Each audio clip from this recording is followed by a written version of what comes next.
For 35 years, my parents paraded my younger sister around as the family genius, while introducing me as their unfortunate disappointment. On the afternoon of her Harvard graduation, they threw a lavish party at their $17 million Buckhead estate to announce she was inheriting everything, including the house and a brand new Lamborghini. They laughed in my face, expecting me to cry. I simply smiled, took a sip of my champagne, and waited for the man in the tailored suit to walk through the gates and hand me the red envelope that would legally render them homeless before dessert was served. Before I continue my story, let me know where you are watching from in the comments. Please hit subscribe and like this video to find out how that single envelope destroyed their empire and revealed who I really am. I am Nia, 35 years old, and the invisible ghost of my own family. I pulled my rented silver Toyota Camry up to the towering wrought iron gates of my parents' estate in the most exclusive neighborhood of Buckhead, Atlanta. The sprawling manicured lawns stretched out like a green velvet carpet, leading up to the imposing limestone facade of the $17 million mansion. The house gleamed under the relentless afternoon sun, an absolute monument to my parents' obsession with wealth and status. Today was supposed to be a monumental celebration. My 28-year-old sister Jasmine was officially a law school graduate. It was a crowning achievement that my parents, Richard and Brenda, had literally bought and paid for with massive strategic donations. I rolled down my window as a young valet in a crisp white uniform approached my car. He looked at my practical sedan, and his smile faltered. He glanced nervously down at his clipboard and then back at me, shifting his weight from foot to foot as if he were standing on hot coals. He actively avoided making eye contact. "I am so sorry, Mom," he stammered, his voice barely louder than the hum of my engine. "I cannot park this vehicle on the main drive. Mrs. Brenda left strict instructions this morning. She said that any economy cars and rentals need to be parked 3 blocks down at the community center. She specifically noted that vehicles like this would ruin the aesthetic of the luxury car display for the event photography." I looked past the young man toward the sweeping circular driveway. It was already lined shoulder to shoulder with gleaming Bentleys, sleek Porsches, and towering Mercedes SUVs. A familiar tightening gripped my chest. It was the exact same heavy, suffocating sensation I had felt since childhood, whenever my mother found a fresh, creative way to remind me of my inferior place in her world. Growing up as an African-American family in the most affluent circles of Atlanta society meant that outward appearance was not just important, it was everything. My parents had built a superficial kingdom entirely on the illusion of absolute perfection. Jasmine, with her designer clothes, her flawless smile, and her carefully curated social circle, was their perfect princess. I, on the other hand, was the dark mark on their pristine canvas. I did not go to an Ivy League school. I did not marry a wealthy socialite. I was quiet, observant, and fiercely independent. To them, I was just a mid-level office worker scraping by in a tiny New York apartment. They loved to tell their country club friends that I was still just finding my way. I knew that was simply their polite Southern code for calling me a total failure. Instead of arguing with the anxious valet or demanding to speak to my mother, I simply offered him a polite, reassuring smile. "I understand," I said, keeping my voice perfectly level and calm. "It is really not your fault at all. Have a good afternoon working the event." I put the car in reverse and slowly backed out of the grand entrance, making sure not to block the arrival of an incoming Maserati. I drove the 3 long blocks down the sweltering, tree-lined Atlanta street and parked the Camry in the dusty, cracked asphalt lot of the local community center. I grabbed my purse, locked the doors, and began the long walk back to the estate in my high heels. Every single step on that blistering, hot pavement served as a vivid reminder of the 1,000 little indignities I had endured over 3 decades of being their daughter. I remembered being 16 years old and asking my mother to help pay for an advanced placement prep course. She flatly refused, telling me it was a poor investment to waste money on someone with such an average intellect. Yet that very same week, she bought Jasmine a brand new convertible, simply because she managed to get a passing grade on a middle school history test. I remembered moving out at 18 to go to a state college. They turned my bedroom into an expansive walk-in closet for Jasmine before my cardboard boxes were even loaded into my friend's car. They always treated me like an unwanted guest who had finally overstayed her welcome. My parents believed I was weak simply because I never yelled back at their insults. They genuinely believed I was poor because I drove a rental car and wore understated, unbranded clothing. What Richard and Brenda did not know as I walked up the long, steep hill toward their fortress of arrogance was that the rental car was a highly deliberate choice to avoid drawing unnecessary attention.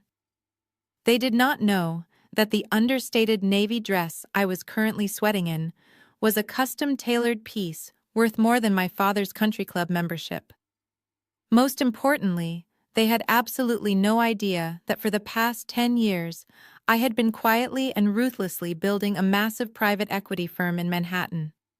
I was not a struggling office clerk drowning in debt. I was the sole founder and CEO of a multi-billion-dollar investment fund. I was the invisible hand, moving the financial markets they so desperately tried to impress. I handled complex acquisitions worth hundreds of millions of dollars before I even finished my morning coffee. I reached the edge of the property, wiping a small bead of sweat from my forehead. I could hear the clinking of crystal champagne flutes and the low, continuous hum of pretentious laughter drifting over the tall hedges from the expansive pool deck. I took a deep, steadying breath, centering my mind and locking away my emotions. Today was the day their grand illusion would finally shatter into a million pieces. I just needed to play my designated part as the pathetic, jealous older sister for a few more hours.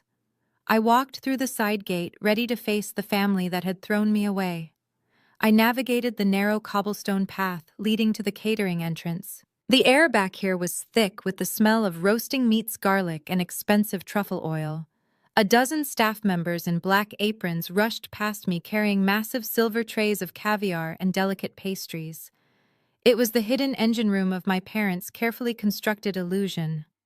The caterers shouted instructions over the roar of industrial fans trying to combat the heavy Georgia heat. I stepped carefully over a thick coil of electrical wire just as the heavy oak service door swung open. There stood my mother, Brenda. She was draped in a pale pink designer suit that probably cost more than the average American makes in 6 months. Her hair was sprayed into an immovable helmet of perfection, not a single strand daring to fall out of place. She was not back here to check on the food or ensure the staff was working efficiently.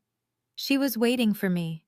She knew exactly which entrance I would be forced to use, because she had orchestrated the entire scenario. "Naya, you are late," she snapped.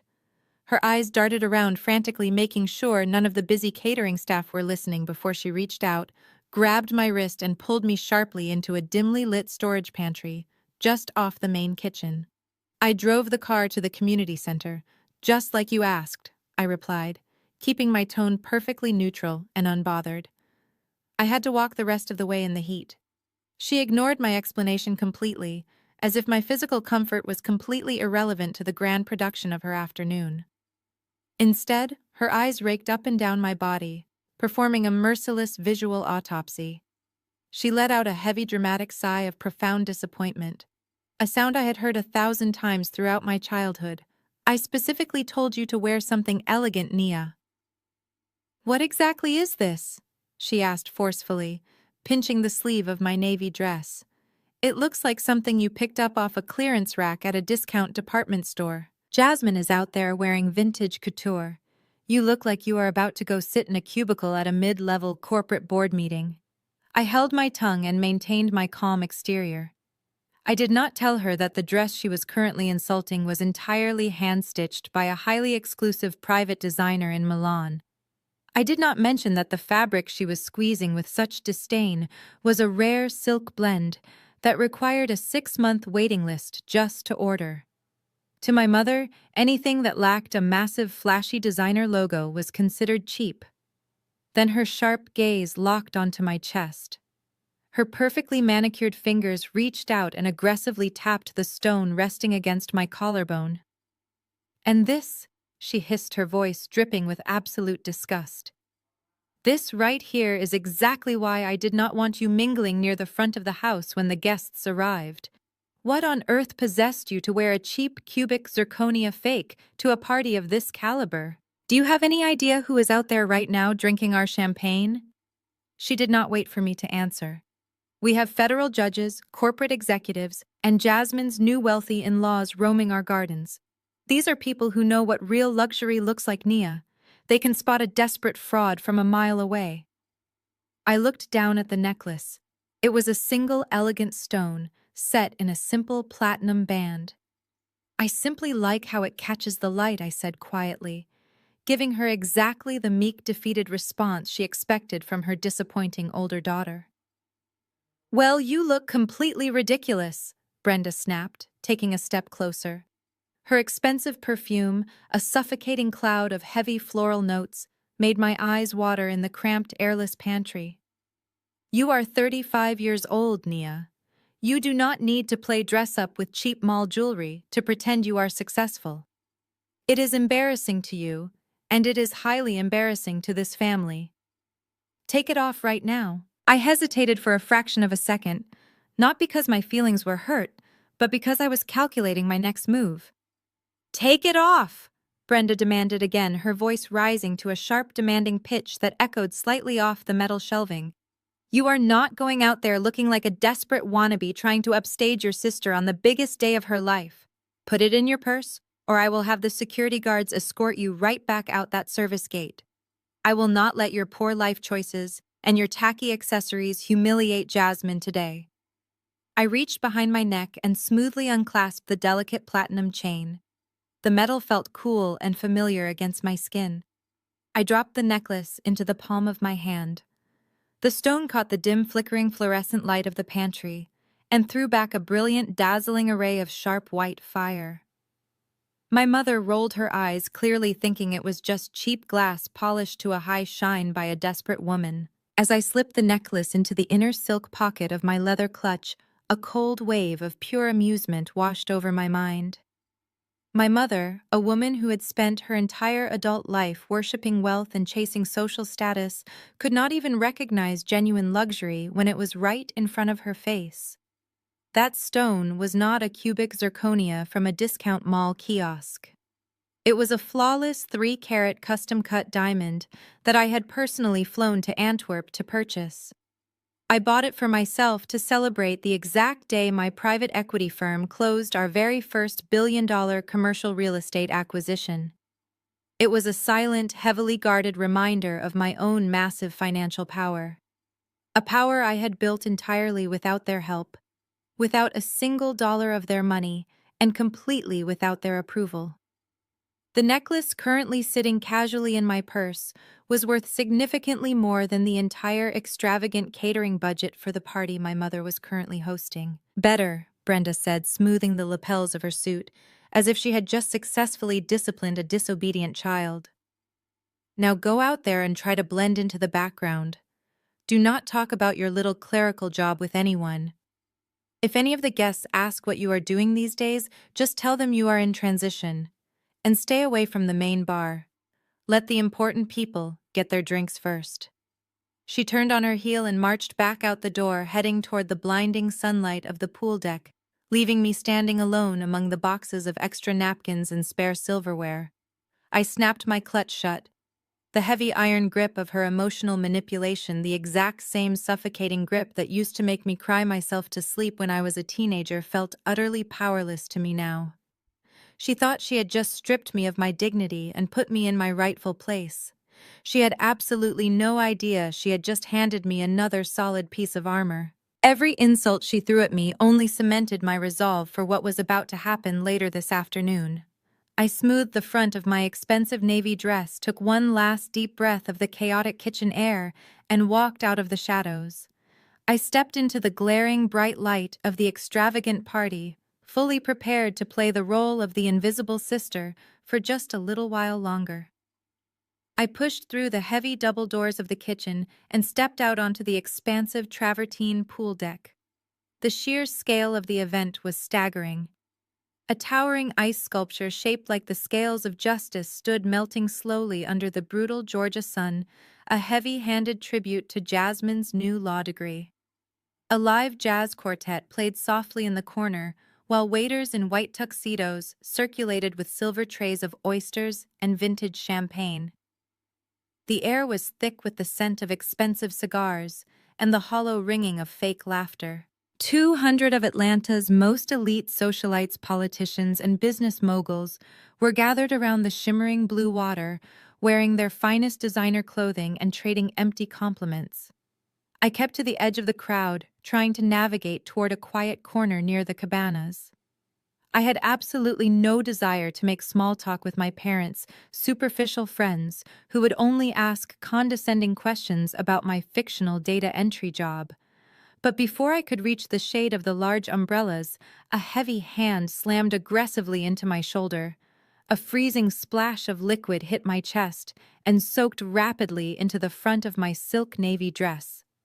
"Oops, my bad, sister-in-law," a loud, booming voice echoed over the soft jazz music. I did not even need to look up to know who it was. Jamal. He was Jasmine's husband of 2 years and my father's hand-picked golden son-in-law. Jamal was a man who possessed absolutely zero actual talent but had an endless supply of unearned confidence. My father had given him a do-nothing executive director title at the family company, simply because Jamal knew how to play golf and kiss the right rings at the country club. He was standing in front of me wearing a flashy velvet blazer that was completely inappropriate for the afternoon heat, a massive diamond-encrusted watch hanging loosely off his wrist. He was holding an empty crystal champagne flute and grinning a predatory smile that told me the collision was entirely intentional. "Watch where you are going, Nia," Jamal said loudly, drawing the attention of several wealthy guests standing nearby. His voice dripped with that familiar, arrogant condescension he always reserved specifically for me. "You cannot just go barging through high society parties like you are pushing a shopping cart at a discount grocery store." A few of the guests chuckled awkwardly, turning their heads to watch the interaction. Jamal thrived on an audience. He loved nothing more than stepping on me to elevate his own status in front of my parents' friends. I looked down at the dark, wet stain spreading across my bodice. The icy champagne clung to my skin, but I kept my face perfectly still. I did not gasp. I did not flinch. I slowly pulled a crisp white napkin from a passing waiter's tray and began to dab at the delicate fabric. "It is quite all right, Jamal," I said, keeping my voice low and steady. "Accidents happen." He laughed, a sharp barking sound that grated on my nerves. "It is a shame about that dress," though he continued stepping closer so he could look down his nose at me. "Then again, it does not look like it cost more than a standard utility bill. Tell you what, Nia, since I know things are probably tight for a mid-level office clerk like yourself, let me help you out." With a theatrical flourish, Jamal reached into his tailored jacket pocket and pulled out a sleek leather wallet. He flipped it open to reveal a heavy metal black credit card, making sure the matte finish caught the sunlight so everyone around us could see it. He tapped the exclusive card against his chin, pretending to think. "Actually," he said, snapping his fingers, "I do not even need to swipe the black card for this. I carry petty cash for the valet." He reached into another pocket, pulled out a crumpled $100 bill, and held it out toward me between his index and middle finger. "Here you go, Naya. Take this and go buy yourself something nice at a department store clearance rack. Maybe something that does not make you look like a tragic charity case at my wife's graduation party." The sheer audacity of his performance was almost impressive. The guests nearby murmured to each other, clearly pitying the poor, unfortunate sister who had to rely on her wealthy brother-in-law for clothing money. Jamal stood there, chest puffed out, waiting for me to either burst into tears or angrily storm off the pool deck. He expected a reaction. He fed on the power of making me feel small. Instead, I simply smiled. It was not a tight, forced smile, but a genuine, relaxed curve of my lips. I politely pushed his hand away, refusing the crumpled bill. "Keep it, Jamal," I said softly, my eyes locking directly onto his. You might need it for gas on the way home. He scoffed, putting the money back in his pocket and shaking his head. Suit yourself, Nia. Stay poor. He turned around and strutted back toward his group of friends, laughing loudly and patting the back of a local real estate developer. As I stood there, wiping the last of the expensive champagne from my custom silk dress, a deep, powerful sense of satisfaction bloomed in my chest. Jamal thought his heavy black credit card and his diamond watch made him a king. He thought he was untouchable. What the audience of wealthy onlookers did not know, what my arrogant brother-in-law had absolutely no way of comprehending, was the actual financial reality behind his flashy velvet blazer. Jamal was not rich. Jamal was drowning. Through my private equity firm, I had full access to the comprehensive financial profiles of everyone in my family. I knew every single secret they tried to hide behind their massive gates and luxury cars. That black metal credit card Jamal just flashed so proudly was currently overdrawn by $85,000. His flashy diamond watch was financed on a 36-month payment plan that was 3 months in arrears. Even the luxury penthouse condo he and Jasmine lived in downtown was heavily mortgaged to the absolute limit. But the most beautiful, the most delicious piece of information was the identity of the firm holding all of Jamal's suffocating debt. 2 years ago, when Jamal was desperately trying to keep up appearances and fund Jasmine's lavish lifestyle, he had taken out a massive high-interest personal loan from a boutique shadow lending firm in Manhattan. He used his meaningless shares in my father's company as collateral, thinking the transaction was completely untraceable. He had no idea that the shadow firm was a subsidiary completely owned and operated by my primary investment portfolio. Jamal did not just owe money. Jamal owed me money. I owned the debt on his watch. I owned the mortgage on his penthouse. I owned the very credit card he just tried to humiliate me with. Every time he swiped that piece of black metal to buy expensive champagne or tailor-made suits, he was literally paying interest directly into my personal bank accounts. He was standing on a trapdoor, and my hand was resting comfortably on the lever. I tossed the damp napkin onto a passing tray and smoothed my ruined dress. Let him have his moment of glory, I thought, watching him boast to the crowd. Let him enjoy the taste of that vintage champagne. Because in just a few short hours, when my legal team arrived with the foreclosure documents, Jamal was going to learn exactly what it felt like to have absolutely nothing. And I was going to make sure he remembered this exact moment when he offered the woman who owned his entire life a crumpled $100 bill. I turned away from the pool deck and walked toward the glass doors of the main house. The outdoor party was just getting started, but the real entertainment was about to begin inside my father's private study. The cool air conditioning hit my damp skin as I stepped through the sliding glass doors into the main foyer of the house. The heavy thumping of the jazz bass from the pool deck faded into the background, replaced by the steady ticking of a massive antique grandfather clock in the hallway. I barely had a moment to adjust my eyes to the indoor lighting before a large, heavy hand clamped down hard on my upper arm. I turned to see my father Richard towering over me. At 60 years old, he still carried himself like a heavyweight boxer who had transitioned into corporate boardrooms.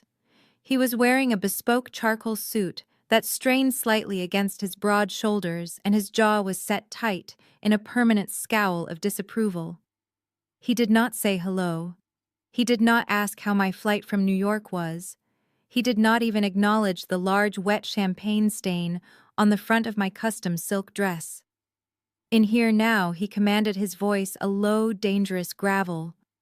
His grip on my arm was tight enough to bruise as he practically dragged me down the long corridor lined with expensive imported oil paintings. He steered me away from the lingering catering staff and shoved me roughly into his private study, locking the heavy oak door behind us with a loud, definitive click. My father's study was a room designed entirely to intimidate anyone who entered it. The walls were paneled in dark cherry wood and lined with towering bookshelves holding leather-bound volumes he had never actually read. The air smelled of expensive Scotch polished leather and the suffocating weight of his enormous ego. I stood perfectly still in the center of the Persian rug while he marched around to the other side of his massive mahogany desk. He did not offer me a seat. Instead, he picked up a thick stack of legal papers bound by a blue cover and slapped them down hard onto the polished wood surface. He placed a heavy gold fountain pen right on top of the stack. Then he looked up at me with eyes that held absolutely zero paternal affection. "Sign it," he ordered. I stepped forward slowly, maintaining my calm demeanor. I leaned over the desk and read the bold black font across the top page. It was a formal relinquishment of shares. Specifically, it was a legally binding document designed to surrender my 10% equity stake in the family communications company. That 10% was not a gift from my parents.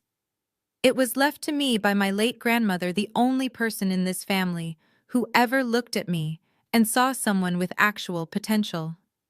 "What is this, Richard?" I asked deliberately, dropping the formality of calling him Dad. I knew exactly what it was, but I wanted to hear him say the words out loud. He unbuttoned his suit jacket and leaned forward, resting his knuckles on the desk. "It is a simple transfer of assets," he said, waving his hand dismissively, as if he were asking me to pass the salt. "Jasmine just graduated from Harvard Law. She cannot go work in some public defender's office or sit in a cubicle doing grunt work for a mid-tier firm. She needs her own private practice. A luxury firm right here in Buckhead, with her name on the door. It will solidify our family legacy and position her perfectly in the high society circles." "And what does her boutique law firm have to do with my grandmother's shares?" I asked, keeping my face completely blank. He sighed heavily, clearly annoyed that he had to explain business to his supposedly slow-witted daughter. "Opening a high-end firm requires massive initial capital, Nia. I need to take out a substantial commercial loan to secure the prime real estate downtown and fund her operating costs for the first 2 years. The bank requires maximum collateral. I am putting up the company, but I cannot secure the premium interest rate unless I pledge 100% of the voting shares. Your little 10% is holding up a multi-million-dollar deal. I need it back." He called it my little 10%.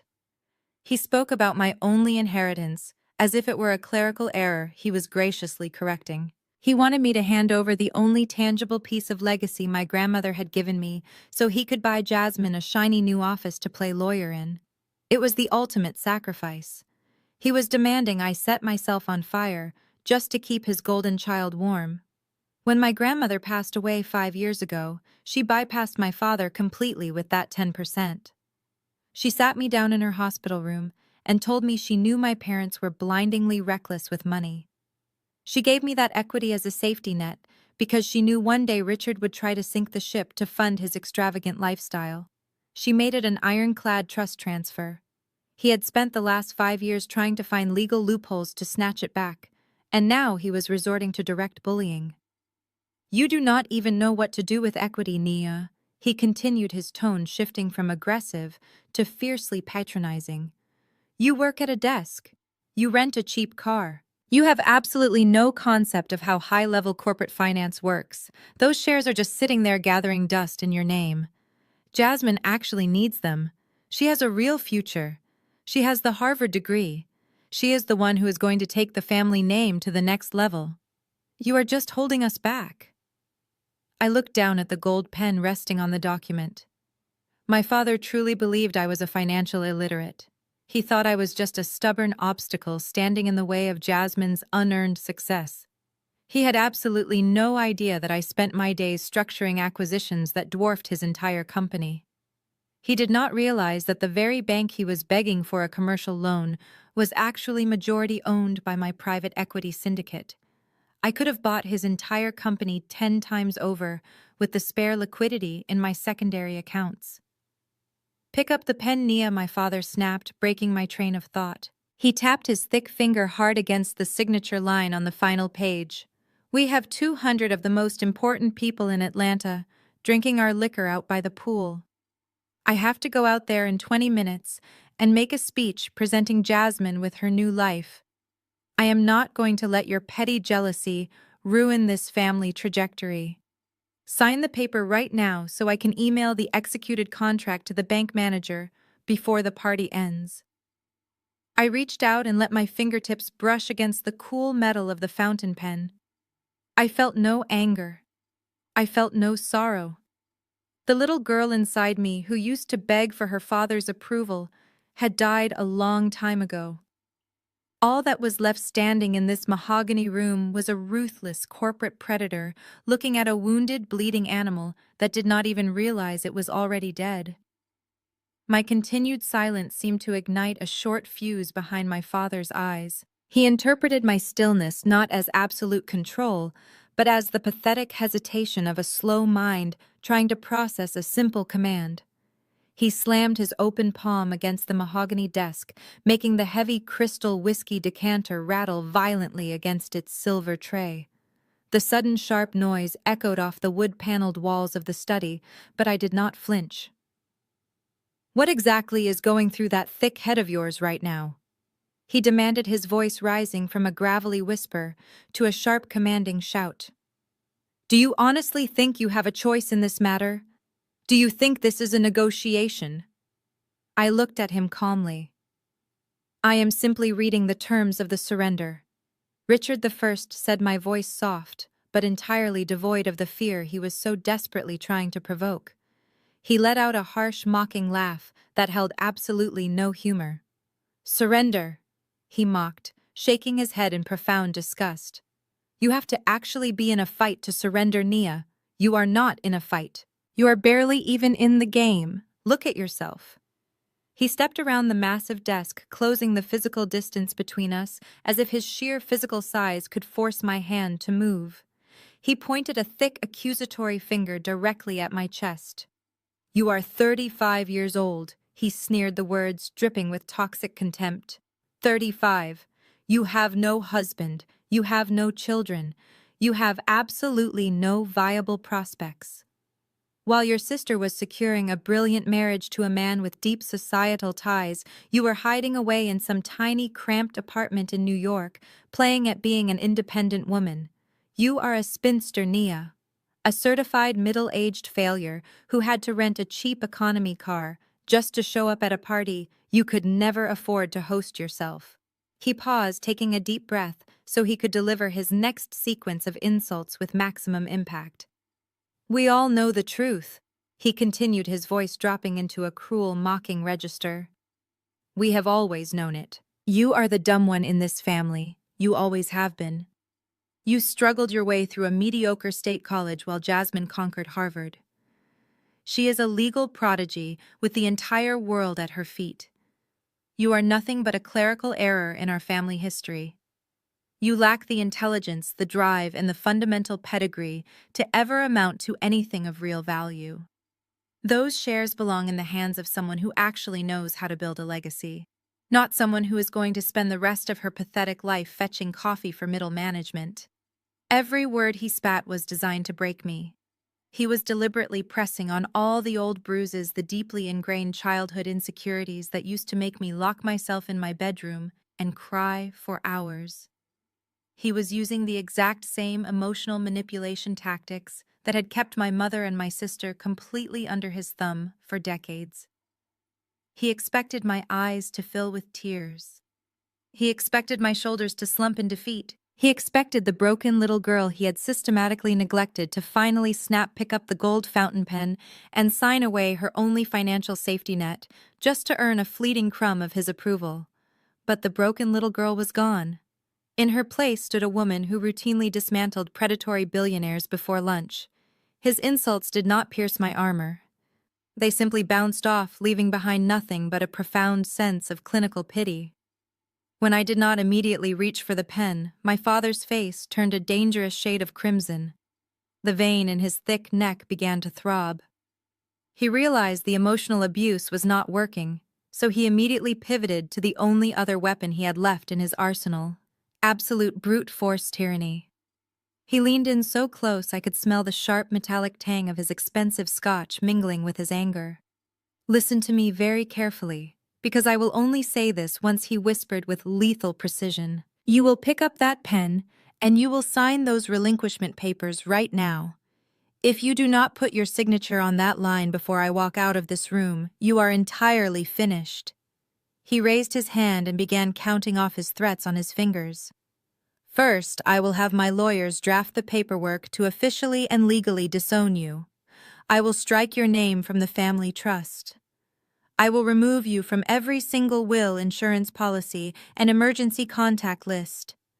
You will be completely erased from our family history as if you were never even born. If you die in that miserable New York apartment, I will not even pay to have your body shipped back to Georgia. Second," he continued, his voice vibrating with absolute malice, "I will have the security guards drag you out of this house by your hair and throw you onto the street. You will never be allowed to set foot on this property again. You will not attend family holidays. You will not be invited to Jasmine's future functions. You will be a total ghost to us." He slammed his hands down on the desk, leaning his weight forward. "And finally, I will personally destroy whatever pathetic little career you think you have managed to scrape together. I know every major CEO in Atlanta. I have connections on Wall Street. I have golfed with the men who run the banking industry. I will make 3 phone calls this afternoon, and I will have you permanently blacklisted. I will make sure a glowing recommendation from Richard never reaches your desk, and instead a quiet word of warning ruins every single job interview you ever go on. You will never find employment above minimum wage in this state again. I will crush you so completely that you will be begging to come back here and wash Jasmine's cars just to afford your rent." He stood back up, straightening his bespoke tie, clearly immensely satisfied with his own ruthless monologue. "Now sign the damn paper, Nia. Do not make me ruin your life on a day we are supposed to be celebrating." I stood perfectly still, letting the heavy silence of the room stretch out for a long, agonizing moment. The sheer irony of his threats was almost too much to process. He was threatening to erase me from a family that had never truly included me in the first place. He was threatening to kick me out of a $17 million house that, unbeknownst to him, I already legally owned. But the most comical threat of all was his promise to blacklist me in the business community. He honestly believed his country club handshakes and his localized Atlanta influence could somehow destroy the career of a private equity titan. He wanted to call his banking friends to ruin me without realizing that I was the phantom majority shareholder sitting on the board of the very institution he was desperately begging for a loan. He was a man standing in a puddle threatening to drown the ocean. I looked at the blue-bound contract on the desk. Then I looked at the heavy gold fountain pen. I slowly reached out my hand and picked the pen up, holding it elegantly between my fingers. My father let out a harsh breath of victory. A smug, self-satisfied smile spread across his face as he watched me uncap the pen. He thought he had won. He thought the natural order of his universe had been restored. The dumb one was finally doing exactly what she was told. I hovered the gold nib over the thick black line at the bottom of the page. I kept my eyes focused on the paper as I spoke.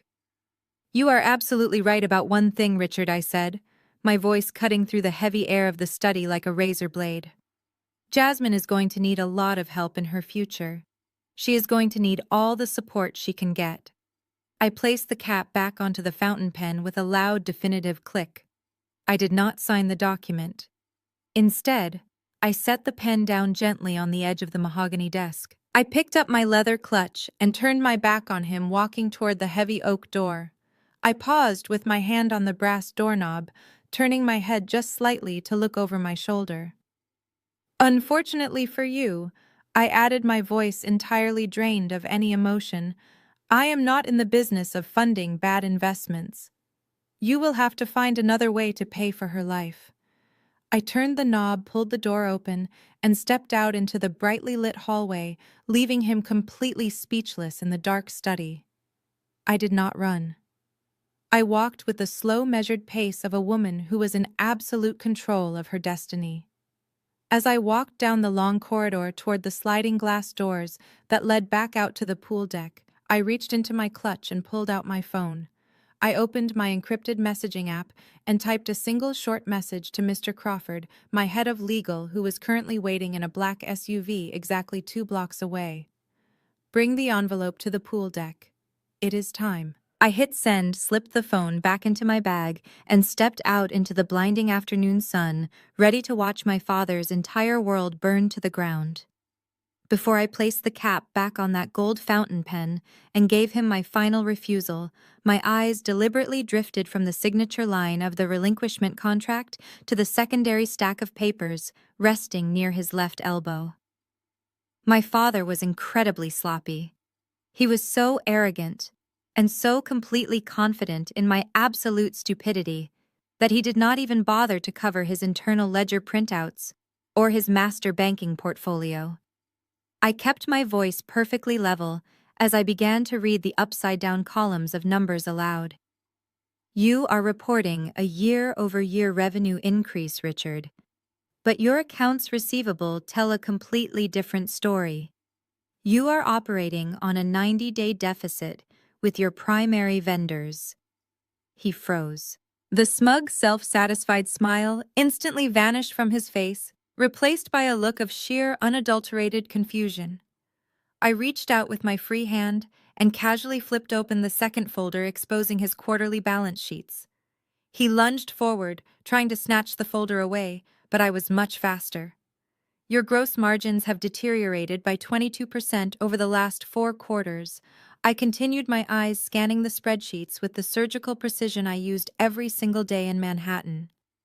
You are actively masking a massive liquidity crisis by categorizing short-term mezzanine debt as long-term liabilities. You are not taking out a commercial loan to fund a luxury law firm for Jasmine. You are trying to secure a desperate bailout to stop your own communications company from going into federal foreclosure. Richard stared at me as if I had suddenly started speaking a dead ancient language. His mouth opened slightly, but no sound came out. His heavy chest stopped heaving. For 35 years, he had convinced himself and everyone around him that I was a simple-minded desk clerk. Hearing me effortlessly dissect his catastrophic financial reality in a matter of seconds completely short-circuited his brain. You are hemorrhaging cash, I said, dropping the folder back onto the polished mahogany desk. You have overvalued your physical assets by at least 40% to trick the commercial underwriters. If the bank runs even a basic routine stress test on this application, they will not just deny the loan.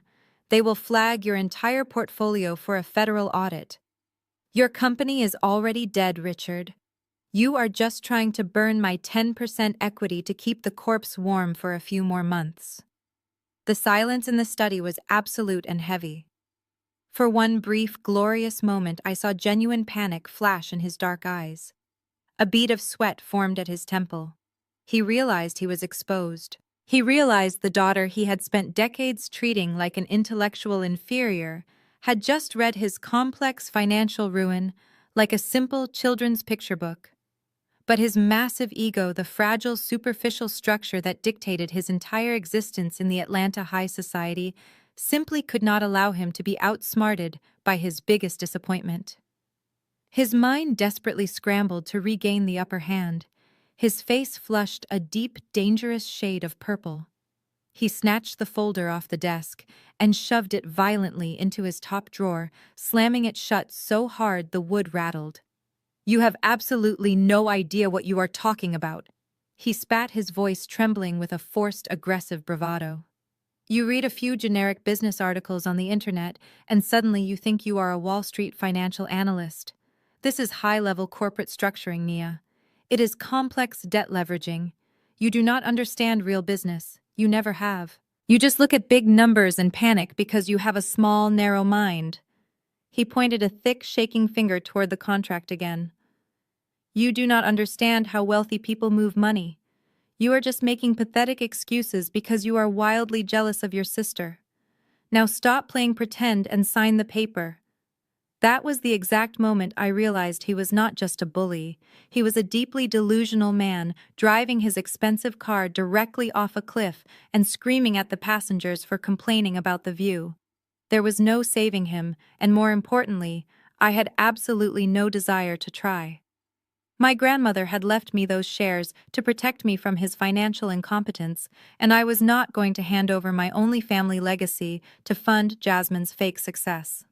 That is when I told him I was not in the business of funding bad investments. I set the gold pen down gently on the edge of the desk without leaving my signature. I turned my back on him and walked toward the heavy oak door. He shouted after me, repeating his loud threats about disowning me and ruining my non-existent clerical career. But his voice sounded incredibly thin and desperate now. The roaring lion of the family had been reduced to a cornered rat trapped in a maze of his own bad debt. I stepped out of the study, and the heavy door clicked shut behind me, instantly cutting off his angry tirades. I stood alone in the quiet, air-conditioned hallway. The antique grandfather clock ticked rhythmically, echoing the steady, calm beating of my own heart. The setup was completely finished. He had shown me exactly who he was, for the very last time. Now it was time for the execution. I reached into my leather clutch and retrieved my phone. I bypassed my standard contacts and opened my highly encrypted corporate messaging application. I did not need to consult with a board of directors. I did not need to ask for permission from a senior manager. I had absolute unilateral authority over my private equity firm and every single asset it controlled. I opened the private chat thread with Mr. Crawford, my senior legal counsel, and the man who had personally orchestrated the hostile backdoor takeover of my father's shadow debt over the last 8 months. I typed a single short message. Bring the envelope to the pool deck. It is time. I watched the bright screen for exactly 3 seconds before the small indicator showed that the message had been read. A moment later, 3 dots appeared, followed by a single definitive word reply. Acknowledged. Mr. Crawford was not just a lawyer. He was a ruthless legal predator who wore custom-tailored Italian suits and possessed a mind like a steel trap. He had been waiting in an idling black SUV just outside the neighborhood gates for the past hour. Sitting on the leather seat next to him was a thick red sealed envelope that contained the absolute destruction of my parents' superficial kingdom. That envelope held the official federal bankruptcy filings. It held the finalized transfer of deeds. It held the immediate foreclosure notices for everything my father claimed to own. Most importantly, it contained the legal proof that the $17 million Buckhead estate we were currently standing in was now the exclusive property of my corporate portfolio. I slipped my phone back into my purse and took a deep cleansing breath. The suffocating weight of my childhood, the years of being called the dumb one, the endless comparisons to Jasmine, all of it began to wash away. The smell of expensive catering and blooming jasmine flowers wafted in from the sliding glass doors leading to the massive outdoor patio. Suddenly, the faint sound of my father tapping his crystal champagne glass echoed from the outside speakers. He had rushed out of the study right behind me, plastering a fake smile onto his face, to address the crowd of 200 elite guests. It was time for his grand announcement. It was time for him to publicly gift his golden child a kingdom that no longer existed. I adjusted the collar of my silk dress, completely unbothered by the wet champagne stain Jamal had intentionally left there earlier. I walked down the hallway, my heels clicking softly against the expensive imported marble floor. I was walking toward the glaring sunlight of the pool deck, fully prepared to step out of the shadows for the very first time in my life. The era of the invisible ghost sister was officially over. I stepped out of the cool, air-conditioned hallway and immediately hit a solid wall of thick Georgia humidity and deafening social chatter. The patio of the Buckhead estate was massive, paved entirely in imported Italian travertine stone that practically blinded you in the afternoon sun. I navigated my way to the far edge of the pool deck, finding a quiet spot in the deep shade of a towering imported palm tree. From this vantage point, I had a perfect, unobstructed view of my parents' carefully curated kingdom. It was a breathtaking display of financial desperation masquerading as unimaginable wealth. The pool itself was filled with floating white lotus flowers and surrounded by 4 massive ice sculptures that were already weeping under the brutal southern heat. Waiters in crisp white uniforms moved through the crowd like synchronized swimmers, holding silver trays loaded with beluga caviar and glasses of vintage champagne. But the most fascinating part of the scenery was the guests themselves. My parents had invited 200 of the most influential people in Atlanta, and every single one of them was playing a part in this elaborate theatrical production. I watched local politicians shaking hands with notoriously corrupt real estate developers. I saw the wives of plastic surgeons wearing dresses that cost more than a luxury sedan, sizing each other up with cold, calculating eyes. They complimented each other's diamond rings while secretly judging the obvious facial injections and forced smiles. It was a suffocating atmosphere of new money where everyone was desperately terrified that someone else might be slightly richer than they were. My mother Brenda was buzzing through the crowd like a frantic queen bee. She was ensuring every glass was full, and every conversation eventually steered toward Jasmine's incredible accomplishments. She laughed entirely too loud at jokes that were not funny, and touched the arms of powerful men with calculated familiarity. I watched her practically corner the managing partner of Atlanta's most prestigious corporate law firm, aggressively hinting that Jasmine would be a perfect fit for their executive team. It was humiliating to witness. She was peddling her daughter like a piece of high-end real estate to the highest bidder, completely blind to the fact that her own house was already burning down around her. My father Richard emerged from the house shortly after his disastrous meeting with me in the study. He had clearly taken a moment to compose himself. His face was no longer a dangerous shade of purple, but rather the perfectly flushed pink of a proud patriarch. He grabbed a fresh glass of scotch from a passing tray and immediately inserted himself into a circle of wealthy investors, laughing robustly and clapping them on the shoulder. He was playing the role of the fearless, successful titan of industry, masking the absolute terror I had seen in his eyes just 10 minutes ago. It was a masterclass in psychological compartmentalization. I stood silently in the shadows, watching the charade unfold. These were the people my father was terrified of losing. These were the sycophants my mother spent her entire life trying to impress. They were a flock of beautifully dressed vultures waiting to pick the bones of anyone who showed the slightest hint of financial weakness. They had absolutely no idea that the extravagant party they were currently enjoying was entirely funded by toxic debt and fraudulent accounting. They were drinking expensive champagne on the deck of a rapidly sinking ship. Suddenly, the soft background music provided by the live jazz quartet came to an abrupt halt. A sharp collective gasp rippled through the crowd, followed by a wave of hushed, expectant whispers. I looked toward the grand, sweeping stone staircase that led from the second-floor balcony down to the main pool deck. The heavy glass doors slid open, and my sister Jasmine finally made her highly anticipated appearance.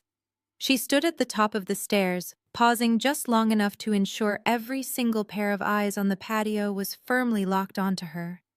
She was wearing a custom-tailored white silk designer dress that clung perfectly to her figure, paired with towering designer heels that flashed their signature red soles with every step she took. Her hair was styled in flawless cascading waves, and a massive diamond tennis bracelet sparkled aggressively on her wrist.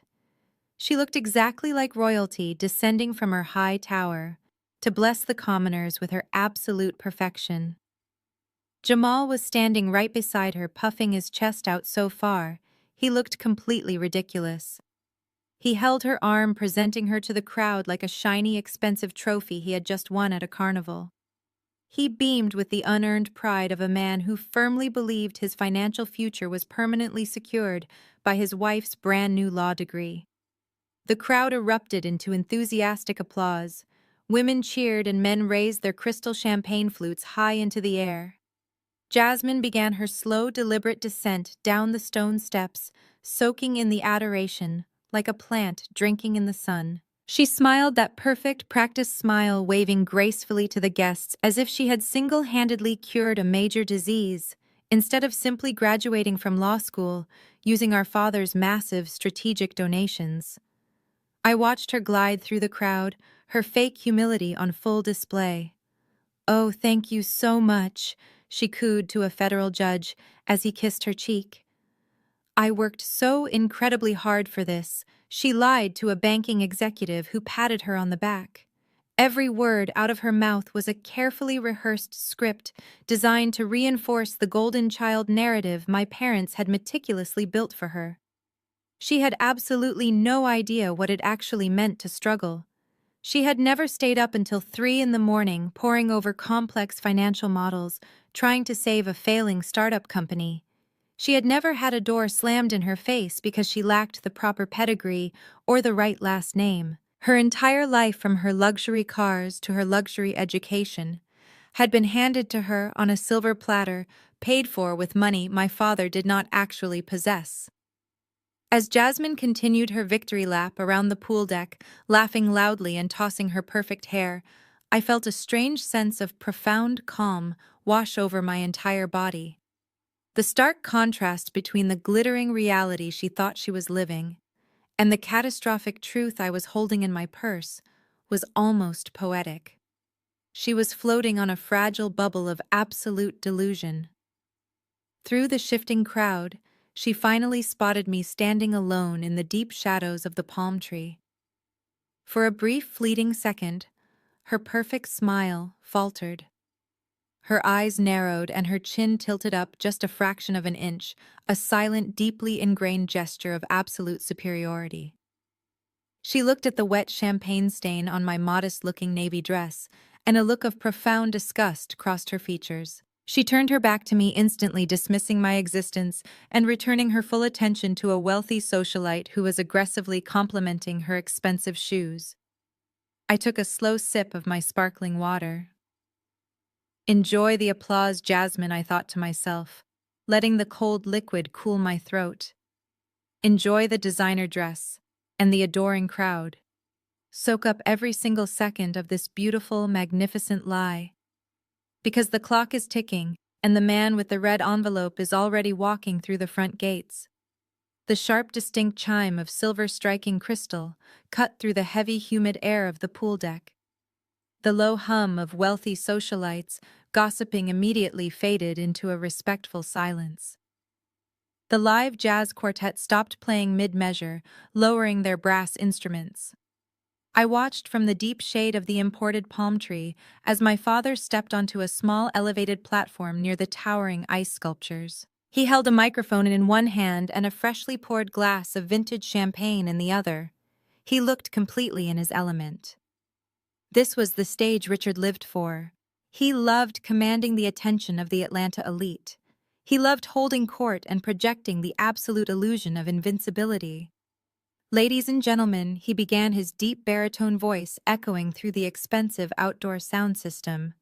"Esteemed colleagues and cherished friends, thank you all for joining us on this magnificent afternoon.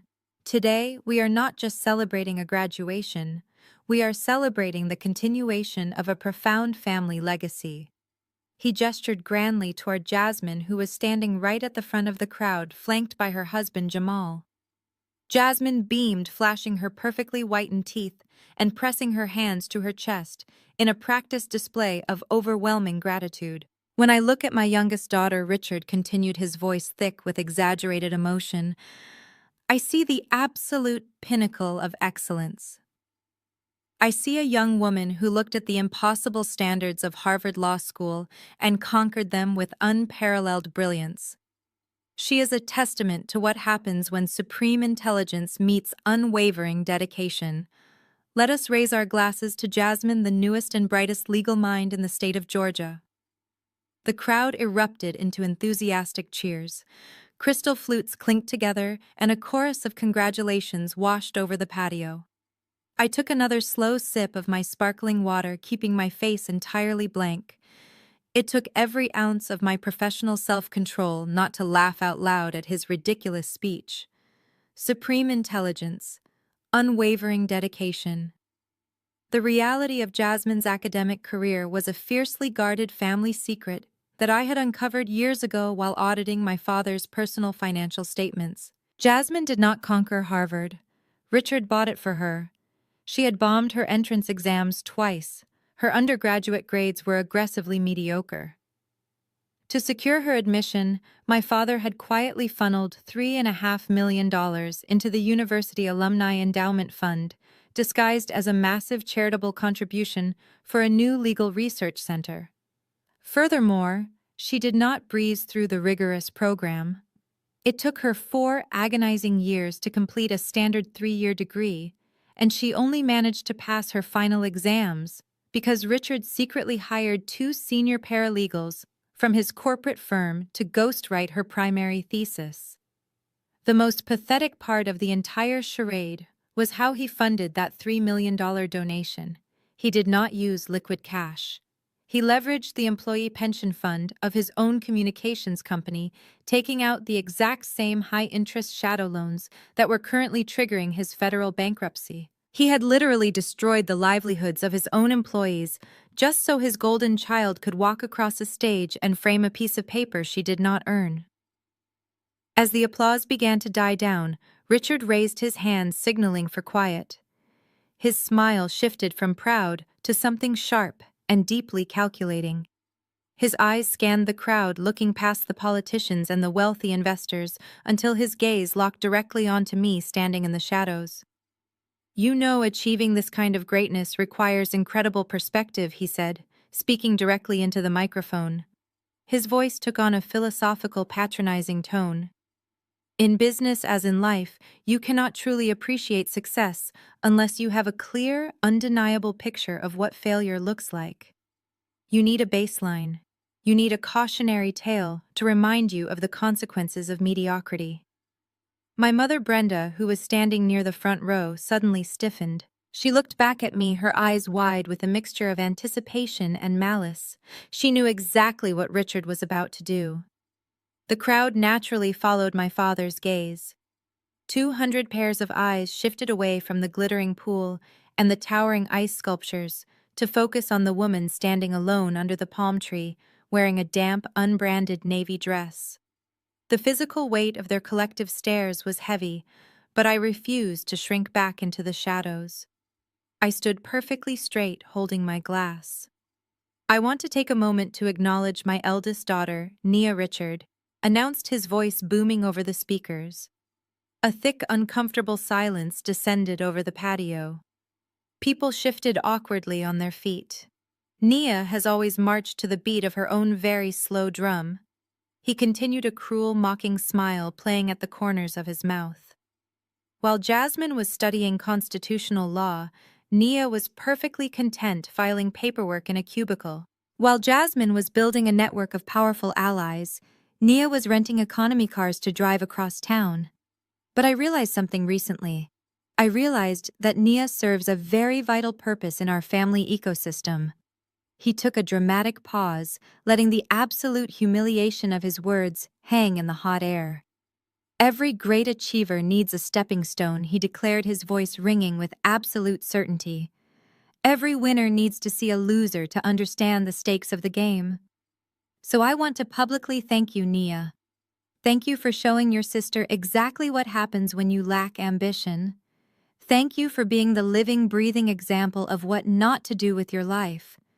Your failure was the exact motivation Jasmine needed to strive for absolute greatness. Without your disappointing example, she might not be standing here today." For a moment, nobody moved. The insult was so brazen, so breathtakingly cruel, and so completely unprovoked that it shocked even the most cynical socialites in the crowd. They were accustomed to backhanded compliments and passive-aggressive whispers behind closed doors. But watching a prominent patriarch publicly verbally execute his own daughter on a microphone was something entirely different. Then Jamal broke the silence. He let out a loud, obnoxious barking laugh that echoed aggressively across the water. That single laugh served as a permission slip for the rest of the crowd. A low, awkward ripple of chuckles swept through the patio. Some guests laughed nervously, desperate to appease their wealthy host. Others, specifically the wives of the board members who had always viewed me as an oddity, openly snickered behind their manicured hands. My mother smiled a tight, satisfied smirk, looking at me as if I were a stain on the travertine tile that finally needed to be scrubbed away. Jasmine simply preened, fluffing her hair and soaking in the toxic validation. They all stood there laughing at the quiet sister. They all agreed with the narrative that I was a pathetic, useless spinster who served only as a dark backdrop for Jasmine's brilliant light. They expected me to break. They expected my face to crumble into tears. They expected me to drop my glass turnaround and run out of the service gates in absolute shame, just like the terrified little girl they remembered. I did none of those things. I did not break eye contact with my father. I did not flush with embarrassment. I simply raised my glass of sparkling water a few inches into the air, offering him a silent mock toast. My complete lack of reaction seemed to unnerve him slightly. His smug smile faltered for a fraction of a second, his brow furrowing in confusion. He was a bully who thrived on the pain of his victims, and my absolute emotional detachment robbed him of his desired payoff. But his monumental ego quickly recovered. He turned his back to me, dismissing me entirely, and addressed the crowd once more. But enough about the past, he boomed his voice, returning to its jovial, booming cadence. Today is about the future. Today is about rewarding absolute excellence. Jasmine, my beautiful, brilliant daughter, please step forward. It is time for your real graduation gift. I slowly lowered my glass. The public humiliation was complete. Richard had just used his final moments of perceived power to dig his own grave 10 feet deeper. He had established his absolute cruelty on a public stage in front of every single person who mattered in his shallow world. It was the perfect setup. He had built his pedestal as high as it could possibly go, which meant the impending fall was going to shatter him completely. I glanced toward the heavy wrought iron gates at the front of the property. The wait was finally over. Richard turned away from me and raised his hands high into the air, signaling to a pair of event staff standing near the edge of the sprawling travertine patio. The two men immediately rushed toward a massive object sitting just beyond the pool area, which had been carefully hidden beneath a shimmering silver silk tarp for the entire afternoon. The crowd collectively held its breath, shifting their attention away from my dark corner and focusing entirely on the spectacle about to unfold. "This is for you, my brilliant girl Richard," announced his voice echoing across the water. "A small token to ensure you arrive at your new law firm in the style you absolutely deserve." He snapped his fingers. The two staff members gripped the corners of the silver silk and pulled backward in one fluid, synchronized motion. The tarp slid away to reveal a brand new, gleaming white Lamborghini Urus. The luxury super SUV sat there looking like an aggressive piece of modern art, parked right in the middle of our manicured gardens. The brilliant Georgia sunlight caught the sharp aerodynamic lines of the vehicle reflecting off the pristine white paint and highlighting the massive custom black alloy wheels. The interior, visible through the lightly tinted windows, was an explosion of deeply rich crimson-red leather. It was a vehicle designed entirely for people who wanted to scream their wealth at everyone they passed on the street. The crowd of Atlanta elites erupted into a frenzy of applause and exaggerated gasps. Wives of corporate executives clapped their hands in delight, while the men let out low whistles of genuine appreciation. But nobody reacted quite like my brother-in-law Jamal. Jamal practically shoved Jasmine aside in his haste to get to the vehicle. He sprinted across the patio, his velvet blazer flapping wildly behind him, and threw his hands onto the hood of the Lamborghini as if he were claiming a newly discovered continent. He pressed his face against the driver's side window, peering at the steering wheel and the carbon fiber dashboard with a look of pure, unadulterated greed. He was practically vibrating with excitement, entirely forgetting that the car was supposed to be a graduation gift for his wife. To Jamal, Jasmine's success was simply a joint bank account he had full access to. Jasmine followed him at a much slower, more calculated pace. She pressed both hands over her mouth, feigning a look of absolute overwhelming shock. She looked back at Richard, tears welling up in her eyes perfectly on cue.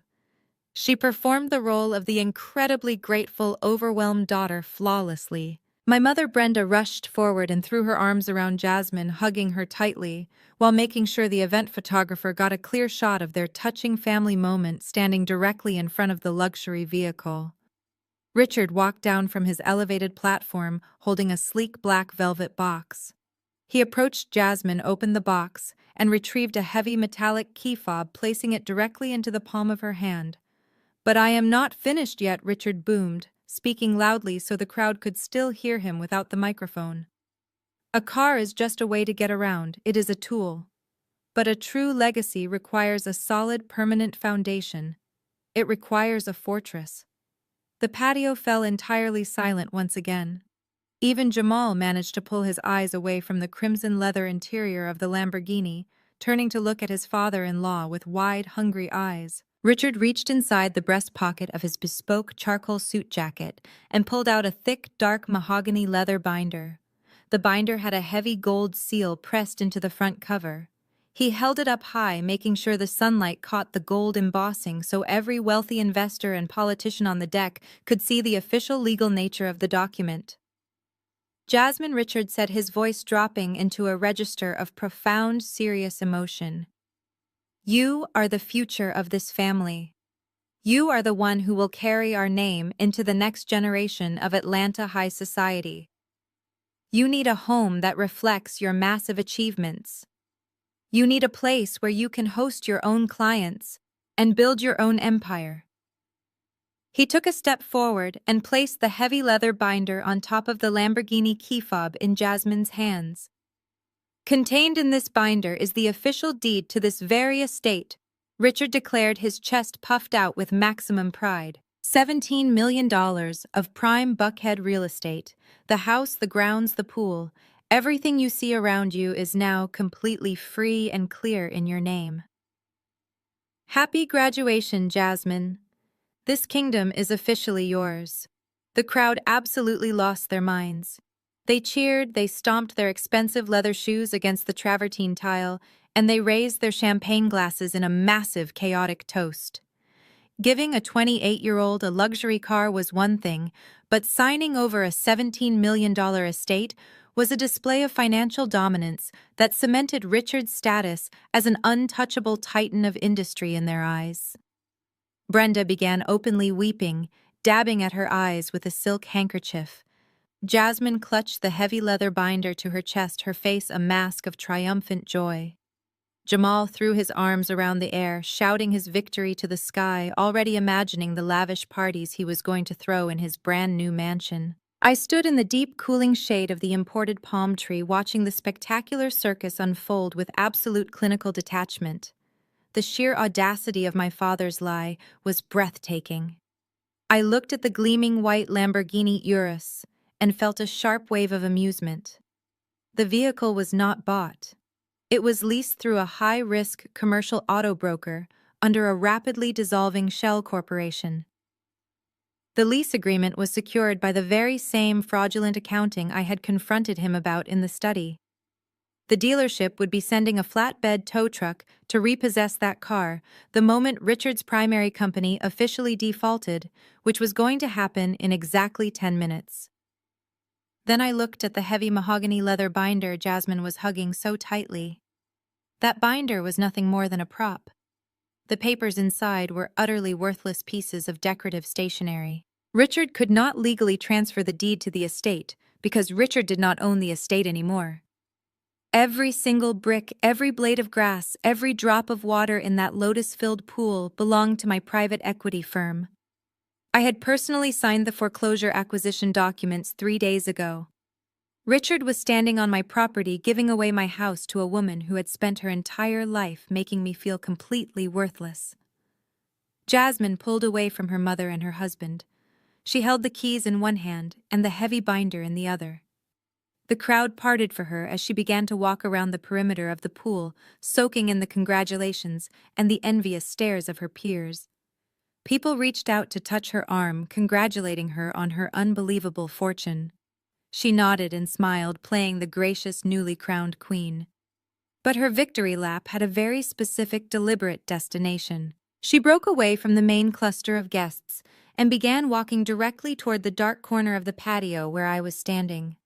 The bright, joyous smile on her face slowly melted away as she stepped out of the glaring sunlight and into the shade of the palm tree with me. She stopped exactly 2 feet in front of me. Up close, I could smell the heavy, expensive designer perfume she wore mixed with the sharp metallic scent of her own adrenaline. She looked me up and down, her eyes lingering on the damp champagne stain on my modest navy dress. She held up the Lamborghini keys, letting the metal fob dangle and catch the light. Then she tapped the thick leather binder against my arm. "Look at this, Nia," she said, her voice dropping into a harsh, venomous whisper that only the two of us could hear. "Look at what happens when you actually matter to people. Look at what you get when you are not a complete embarrassment." I kept my face perfectly still, looking directly into her bright blue eyes. I did not step back. I did not flinch. "You came here today in a rented economy car wearing a wet rag." Jasmine continued her words, slicing through the air with practiced cruelty. "You stood there and let Dad humiliate you in front of the most important people in this city, and you did not even have the self-respect to defend yourself. You just took it. Because you know it is true." She leaned in closer, her face inches from mine. The mask of the sweet, perfect daughter was entirely gone, replaced by the vicious, arrogant monster my parents had spent 28 years carefully cultivating. "You will always be the stepping stone I walk on." She whispered, every syllable dripping with absolute malice. "You are nothing, Nia. You have nothing. You will die with nothing. Now get off my patio before I call my valet to have your cheap rental car towed out of my neighborhood." She pulled back, flashing me one final victorious smirk. She turned on her designer heel, ready to march back into the sunlight and continue ruling her newly acquired kingdom. The conflict had reached its absolute highest peak. The cruelty was completely unmasked. The family I was born into had taken their final shot, draining every last drop of poison they had left directly into my face. I looked over Jasmine's shoulder, past the glowing white Lamborghini and the cheering crowd of fake friends. Through the heavy wrought iron gates at the very front of the $17 million property, I saw the sleek black grille of a massive corporate SUV pulling into the driveway. I smiled. A genuine, warm, peaceful smile. "I am not going anywhere, Jasmine," I said, my voice quiet, but carrying a weight that made her pause mid-step. "Because the real party is just about to start." Jasmine let out a sharp, dismissive scoff, taking a step back from me. She shook her perfectly styled hair and looked at me as if I were a delusional patient who had just escaped from a hospital ward. She opened her mouth, preparing to deliver another string of rehearsed, venomous insults, but the words never had a chance to leave her lips. A loud, aggressive screech of metal abruptly shattered the celebratory atmosphere of the afternoon. The heavy custom-wrought iron gates at the main entrance of the estate, the ones my mother had expressly ordered locked to keep the commoners away, did not simply swing open. They were violently forced apart by the massive black steel grille of a modified armored Cadillac Escalade. The luxury tactical vehicle ignored the frantic waving of the young valet attendants. It did not slow down to ask for permission. It drove directly onto the pristine circular driveway, the heavy tires crushing the decorative white gravel with a deeply satisfying aggressive crunch. The jazz quartet on the patio immediately stopped playing. The low hum of wealthy socialites gossiping died in an instant. 200 pairs of eyes snapped toward the front of the property, watching in stunned silence as the Escalade threw itself into park directly behind Jasmine's brand-new rented Lamborghini. The driver's side door opened first. A towering man wearing a dark tactical suit stepped out, his eyes scanning the perimeter with the cold, detached precision of a former military operative. He walked swiftly around the rear of the vehicle and pulled open the passenger side door. Out stepped Mr. Crawford. Even from 50 yards away, standing in the deep shade of the imported palm tree, I could feel the immediate shift in the atmospheric pressure of the entire estate.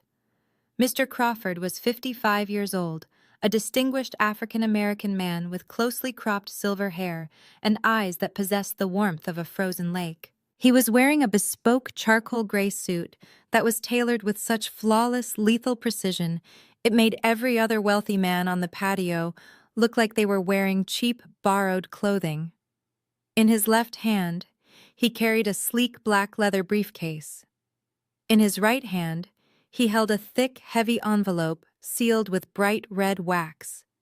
He radiated the kind of absolute, terrifying power that you cannot fake with leased cars or loud behavior. He was the apex predator of the corporate legal world, and he had just stepped into a backyard full of noisy, colorful birds. My parents' head of private security, a bulky man stuffed into a poorly fitting blazer, rushed forward from his post near the catering tent. He held his hand up, signaling for Mr. Crawford to stop. "Sir, this is a private event," the guard barked, puffing his chest out to appear intimidating. "You need to turn your vehicle around right now." Mr. Crawford did not break his stride. He did not slow down. He did not even blink. He simply kept walking forward with the unstoppable momentum of a freight train. His tactical driver smoothly stepped directly into the security guard's path, planting a heavy hand firmly in the center of the guard's chest and shoving him backward into the manicured hedges with effortless, terrifying ease.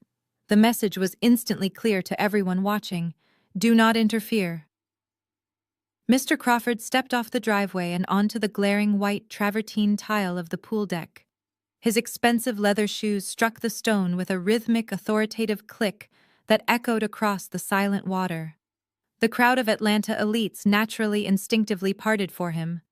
They fell back, pulling their silk dresses and custom jackets out of his way, parting like the Red Sea before a hurricane. They recognized real power when they saw it, and they were absolutely terrified of getting caught in its path. Jamal, however, was entirely too arrogant and far too foolish to read the room. Seeing an unfamiliar man disrupting his moment of glory, Jamal decided he needed to assert his dominance in front of his new high society friends. He practically sprinted away from the Lamborghini, his ridiculous velvet blazer flapping in the humid air. He marched directly into Mr. Crawford's path, spreading his arms wide to block the walkway. "Hey, old man," Jamal shouted, his voice cracking slightly with unearned bravado. "Who do you think you are, just barging in here? This is my wife's graduation party. We are celebrating. You need to take your driver and get off my property before I have you arrested for trespassing." Jamal reached out a hand, attempting to aggressively shove Mr. Crawford in the shoulder. It was the absolute worst mistake of his entirely pathetic life. Before Jamal's hand could even make contact, Mr. Crawford stopped. He turned his head slowly, locking his cold, lifeless gaze directly onto Jamal's face. The older attorney did not raise his voice. He did not need to shout to establish dominance. He spoke in a low, smooth baritone that somehow carried perfectly across the dead silent patio. "If you touch my suit," Mr. Crawford said, his voice dripping with absolute lethal calm, "I will have my team legally sever your hand from your wrist, and I will bankrupt whatever distant relatives you have left, just to pay for the surgical cleanup. Step aside, little boy. You are standing in the way of actual business." Jamal physically recoiled. All the blood instantly drained from his face, leaving him looking pale and deeply nauseous. His tough guy persona completely shattered under the weight of a man who actually destroyed lives for a living. Jamal stumbled backward, nearly tripping over his own expensive shoes, and practically hid behind one of the melting ice sculptures. Mr. Crawford adjusted his silk tie and continued his march across the pool deck. Richard stepped forward, his face a mask of total confusion and rising panic. He had spent decades rubbing elbows with the wealthy elite of Atlanta, but he knew he did not invite this man. He recognized the heavy aura of corporate consequence rolling off Mr. Crawford. Richard opened his mouth, raising his hands in a placating gesture, preparing to use his charm to de-escalate whatever crisis had just walked through his front gates. "Excuse me, sir." Richard started pasting on his best country club smile. "I am Richard, the owner of this estate. If there is some kind of misunderstanding with my company, we can discuss it in my private study. Mr. Crawford did not even look at him. He simply walked straight past my father, treating the supposedly powerful patriarch of the family exactly like a piece of decorative patio furniture. He walked past the gleaming white Lamborghini. He walked past my mother, who was clutching her pearl necklace in absolute horror. He walked right past Jasmine, who was standing completely frozen with her useless leather binder pressed against her chest. The entire hierarchy of my family was completely ignored, dismantled by a man who refused to acknowledge their existence. Mr. Crawford walked directly into the shadows beneath the towering palm tree. He stopped exactly 2 feet in front of me. The imposing, terrifying corporate shark, who had just silenced 200 of the most powerful people in the city, squared his broad shoulders, looked me directly in the eyes, and offered a deep, highly respectful bow. "I apologize for the delay, ma'am," Mr. Crawford said, his voice carrying clearly over the hushed whispers of the terrified crowd. "The federal judge required a physical signature to finalize the asset transfer, but the acquisitions are now completely secured." The collective gasp that rippled across the pool deck was the sweetest sound I had ever heard in my entire life. The collective gasp hung in the humid air like a thick fog. 200 people who had spent the entire afternoon ignoring my existence were suddenly staring at me with a mixture of absolute shock and morbid fascination. Mr. Crawford stood perfectly still, holding the heavy envelope out toward me. The thick red wax seal stamped with the unmistakable crest of my private equity firm gleamed in the harsh Georgia sunlight. "The acquisitions are finalized, Mom," Mr. Crawford repeated, his voice carrying a dark, heavy finality that echoed across the silent pool deck. He did not say it for my benefit. He said it loud enough for the front row of wealthy investors and corporate executives to hear exactly what was happening. He wanted them to know that the power dynamic on this patio had just violently shifted. I reached out and took the envelope from his hand. The thick, high-quality parchment felt incredibly heavy. It contained the absolute destruction of my parents' entire superficial universe. For 35 years, I had allowed this family to dictate my worth. I had allowed them to force me through service entrances, insult my clothing, and parade my sister around as the golden standard while treating me like a shameful secret. I had spent my entire childhood shrinking myself so they could feel large. I placed my thumb against the heavy red wax seal and pressed down. The sharp, crisp snap of the wax breaking sounded like a gunshot in the dead, silent air of the estate. That single sound was the exact moment the pathetic, invisible daughter ceased to exist. The heavy, suffocating cloak of the family scapegoat, the woman who kept her head down and absorbed their endless cruelty, dissolved completely. In her place emerged the founder and chief executive officer of a multi-billion-dollar financial empire.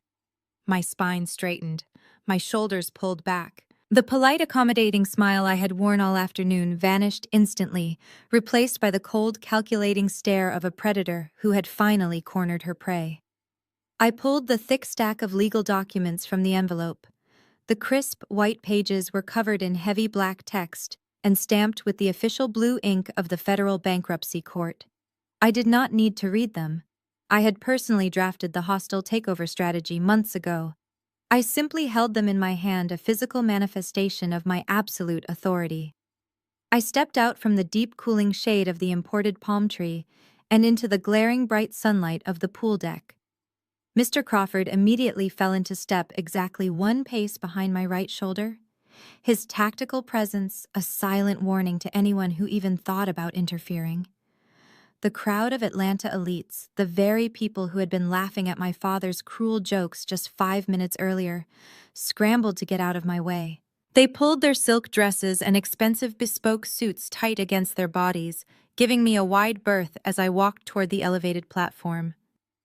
They looked at me with wide, terrified eyes, trying to reconcile the damp, unbranded navy dress I was wearing with the terrifying corporate power radiating from my every step. I walked past Jamal, who was still cowering behind a melting ice sculpture. He refused to make eye contact with me, staring intently at his own expensive shoes, his ridiculous velvet blazer suddenly looking incredibly cheap. I walked past Jasmine. She was standing frozen on the travertine tile, still clutching the useless leather binder to her chest, and dangling the keys to a leased Lamborghini she would never actually own. As I passed her, her mouth opened and closed like a fish suffocating on dry land. The arrogant, venomous smirk she had worn just moments ago had completely melted off her face, replaced by a look of sheer, uncomprehending panic. She tried to speak to ask me what was happening, but her throat was completely dry. I did not even turn my head to acknowledge her. She was no longer relevant. I walked past my mother, Brenda. Her heavy designer makeup could not hide the sudden gray pallor of her skin. She looked from Mr. Crawford to the federal documents in my hand, and then up to my face. For the first time in my entire life, my mother looked at me and saw someone she was truly deeply afraid of. Her perfectly manicured hands trembled as she clutched her pearl necklace, backing away from me, as if I were carrying a highly contagious disease. I reached the base of the small elevated platform where my father Richard was standing. He was no longer the jovial, booming patriarch who had just publicly humiliated me on a microphone. The confident titan of industry had completely vanished. He was sweating profusely, the moisture beading on his forehead and soaking into the collar of his expensive charcoal suit. His chest heaved with rapid, shallow breaths. He recognized the heavy red wax seal on the broken envelope. He recognized the official blue stamps on the federal court documents I was holding. And looking at Mr. Crawford, he finally realized that the massive anonymous private equity firm that had been ruthlessly buying up all of his catastrophic toxic debt for the past 8 months was entirely controlled by the daughter he had just called a complete failure. I slowly walked up the 3 wooden steps of the platform. Richard took a sudden, clumsy step backward, his expensive leather shoes scraping loudly against the wood. He was terrified.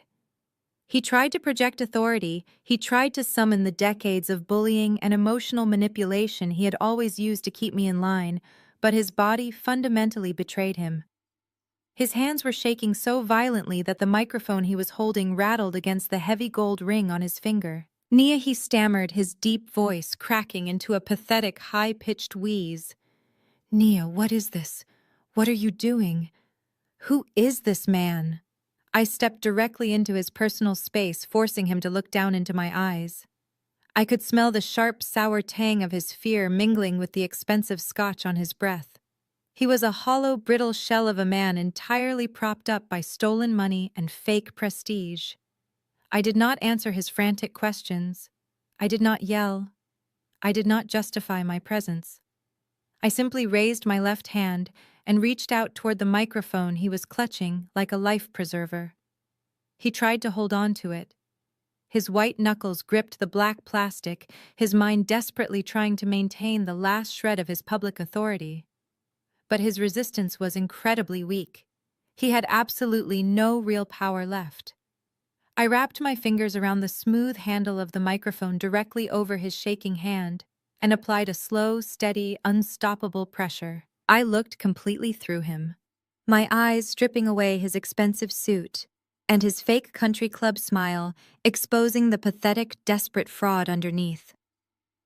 "Let it go, Richard," I said, my voice a low, icy whisper that only he could hear. "You do not have a voice anymore." He swallowed hard, his Adam's apple bobbing nervously in his thick throat. Slowly, agonizingly, his fingers uncurled. He released his grip, stepping back and wrapping his arms around his own chest in a deeply subconscious gesture of self-protection. I took the microphone from his hand. The physical transfer of the device was the absolute ultimate shift in power. He had used this exact microphone to publicly execute my character. He had used it to elevate Jasmine to the status of a queen while burying me in the dirt. Now I was holding the weapon and I was going to use it to burn his entire fake kingdom to the ground. I turned away from my trembling father and faced the massive crowd of Atlanta elites. 200 people stood perfectly motionless, holding their crystal champagne flutes and their silver plates of caviar, waiting in absolute, breathless silence. The only sound on the entire estate was the gentle splashing of the water from the pool filters and the low hum of the idling tactical Escalade parked in the driveway. I raised the microphone to my lips and tapped the metal grill twice with my index finger. The sharp percussive thumps echoed loudly through the massive outdoor speakers bouncing off the limestone facade of the $17 million mansion. I looked down at Jasmine, who was staring up at me with wide, terrified eyes. Then I looked at the gleaming white Lamborghini Urus. Finally, my gaze swept across the crowd of wealthy investors, politicians, and socialites who had laughed at my expense. I held the federal bankruptcy documents up high so every single person on the patio could clearly see the blue ink and the red wax seal. The era of my silence was officially permanently over. My father loves to talk about foundations. I began, my voice perfectly steady and amplified across the sprawling $17 million property. He loves to talk about building a legacy and setting an example for the next generation. So today I think it is only fitting that we take a very close look at the actual foundation this family is currently standing on. I looked directly at the managing partners of the local banks, the real estate developers, and the influential politicians who had spent the last 3 hours drinking our vintage champagne. Richard is a phenomenal storyteller. I continued pacing slowly across the elevated wooden platform. For the past decade, he has convinced all of you that his communications empire is thriving. He has hosted charity galas, he has sponsored your golf tournaments, and he has projected the image of a fearless, untouchable titan of industry. But the absolute truth is, his company has been completely insolvent for over a year. 8 months ago, he secretly filed for Chapter 11, bankruptcy protection in federal court. A sharp collective gasp swept through the 200 guests. The silence that followed was so profound, I could hear the gentle rustling of the palm leaves above me. Richard lunged forward, his face a mask of sheer panic. "Naya, shut your mouth," he hissed desperately, reaching for the microphone cord. "You are ruining everything." Before his fingers could even graze the black wire, Mr. Crawford stepped effortlessly between us. The imposing corporate attorney did not say a single word. He simply placed his large hand flat against my father's chest and shoved him backward with enough force to send Richard stumbling down the 3 wooden stairs of the platform. Richard hit the travertine tile hard, landing on his hands and knees right in front of the very investors he had been lying to all afternoon. To maintain the illusion of his massive wealth, I said, never breaking my eye contact with the crowd, he systematically drained the employee pension funds of his own company.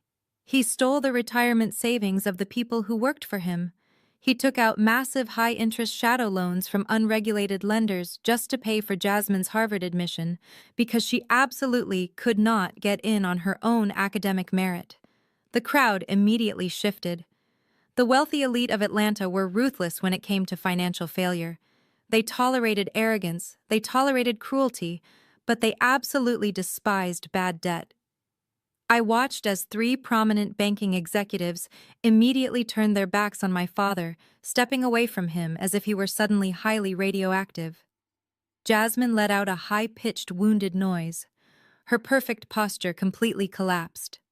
She looked around at the judging eyes of her peers, her face flushing a deep, humiliating shade of red. The narrative of her supreme intelligence, the story she had built her entire identity around, was completely shattered in front of her new wealthy in-laws. "But my father was not finished lying to you today," I continued, turning my attention toward the gleaming white super SUV parked on the driveway. "That beautiful Lamborghini you are all admiring is not a graduation gift.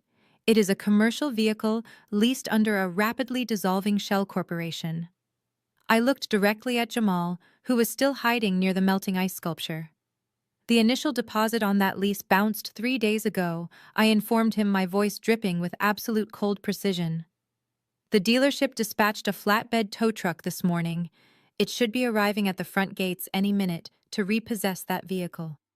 You might want to step away from it, Jamal, before the repo men think you are the one responsible for the fraudulent paperwork." Jamal physically recoiled from the car as if the white paint had suddenly caught fire. He looked at his wife with a mixture of absolute disgust and betrayal, realizing that the golden ticket he thought he had married was actually a massive financial sinkhole.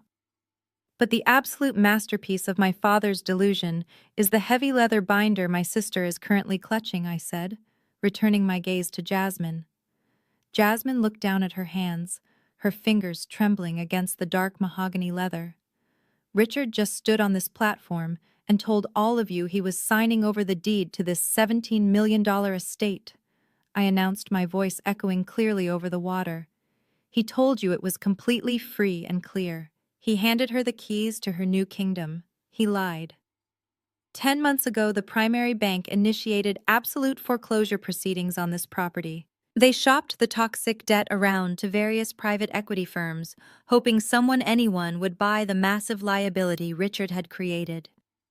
My mother Brenda let out a loud, ragged sob. She collapsed into one of the expensive patio chairs, burying her face in her hands. Her entire life, her entire carefully constructed social standing was evaporating right in front of her eyes. A private equity firm in Manhattan finally stepped in and bought the debt I explained, holding the federal court documents up higher. They bought the mortgage on this house. They bought the failing loans keeping Richard's company afloat. They even bought the personal credit card debt of my dear brother-in-law, Jamal. I paused, letting the heavy silence stretch out. I looked at the faces of my family members, the people who had spent 35 years calling me the dumb one, the failure, the embarrassing disappointment. That private equity firm is called Vanguard Holdings, I declared, projecting my voice so it reached the furthest corners of the manicured gardens. And I am its founder, its chief executive officer, and its sole owner. The shockwave that hit the patio was a physical, tangible force. People literally took a step backward. The whispers erupted instantly, a chaotic buzz of wealthy people trying to process the absolute impossibility of the situation. The quiet, unbranded sister, the woman they had all just publicly laughed at, was secretly a billionaire financial predator. Jasmine dropped the leather binder. It hit the travertine tile with a heavy, dull thud. The fake decorative papers spilled out across the stone, completely useless. I bought this family out of bankruptcy, I continued, my voice rising above the chaotic murmurs of the crowd. But I did not buy it to save them. I bought it to finally hold them accountable. Every single brick of this mansion, every blade of grass on this lawn, and the very travertine tile you are all standing on belongs entirely to me. I am the sole legal owner of this property. I walked down the wooden steps of the platform and stepped directly over my father, who was still kneeling on the ground, staring up at me with hollow, defeated eyes. "You cannot gift this house to Jasmine Richard," I said, looking down at him with absolute clinical pity. "You cannot give away what you do not own. You are standing on my property, and I do not allow tenants who disrespect the landlord." Jasmine suddenly rushed forward, her designer heels clicking frantically against the stone. She grabbed my arm, her perfectly manicured fingernails digging into my skin. "You cannot do this to me!" she screamed, her voice cracking into a hysterical pitch. "This is my day. This is my graduation party. You are just jealous. You are a liar. Mom, tell her she is lying." I looked at Jasmine's hand gripping my arm. I did not pull away. I simply stared at her fingers until she realized exactly who she was touching. She was touching the woman who owned her entire existence. She slowly uncurled her fingers and stepped back, her chest heaving with panicked breaths. "You called me your stepping stone, Jasmine," I said, my voice low and terrifyingly calm. "You told me I was nothing. But the truth is, you have spent your entire life standing on a stage built completely on sand. And the tide just came in." I turned away from her and looked out at the 200 guests. They were completely frozen, unsure if they should leave or continue watching the absolute destruction of a prominent Atlanta family. "The party is officially over," I announced, dropping the microphone onto the platform, where it let out a loud, high-pitched squeal of feedback. "Please locate your vehicles and exit the property immediately." I signaled to Mr. Crawford, who pulled a small radio from his suit jacket and spoke a single command. Within seconds, 3 more black tactical SUVs pulled through the front gates, blocking the driveway entirely. A dozen men in sharp, dark suits stepped out, moving with aggressive military precision. My private security team had officially arrived to secure my newly acquired real estate. The wealthy guests did not need to be told twice. The mass exodus was instantaneous. Politicians and corporate executives scrambled toward the side gates, abandoning their crystal champagne flutes and their silver plates of caviar on the patio tables. They rushed past the sinking ice sculptures, desperate to distance themselves from Richard's toxic radioactive failure. They knew the rules of the game better than anyone. When the money vanished, so did the loyalty. I stood in the center of the patio, watching the fake friends and the sycophants run for the exits. The era of the invisible ghost sister was completely dead and buried. I had taken the bricks they threw at me for 35 years, and I had used them to crush their entire empire. The sheer velocity at which high society turns on a fallen member is a truly spectacular phenomenon to witness. One moment my father was the undisputed king of the Buckhead elite, and the very next he was a highly infectious disease that everyone was desperately trying to escape.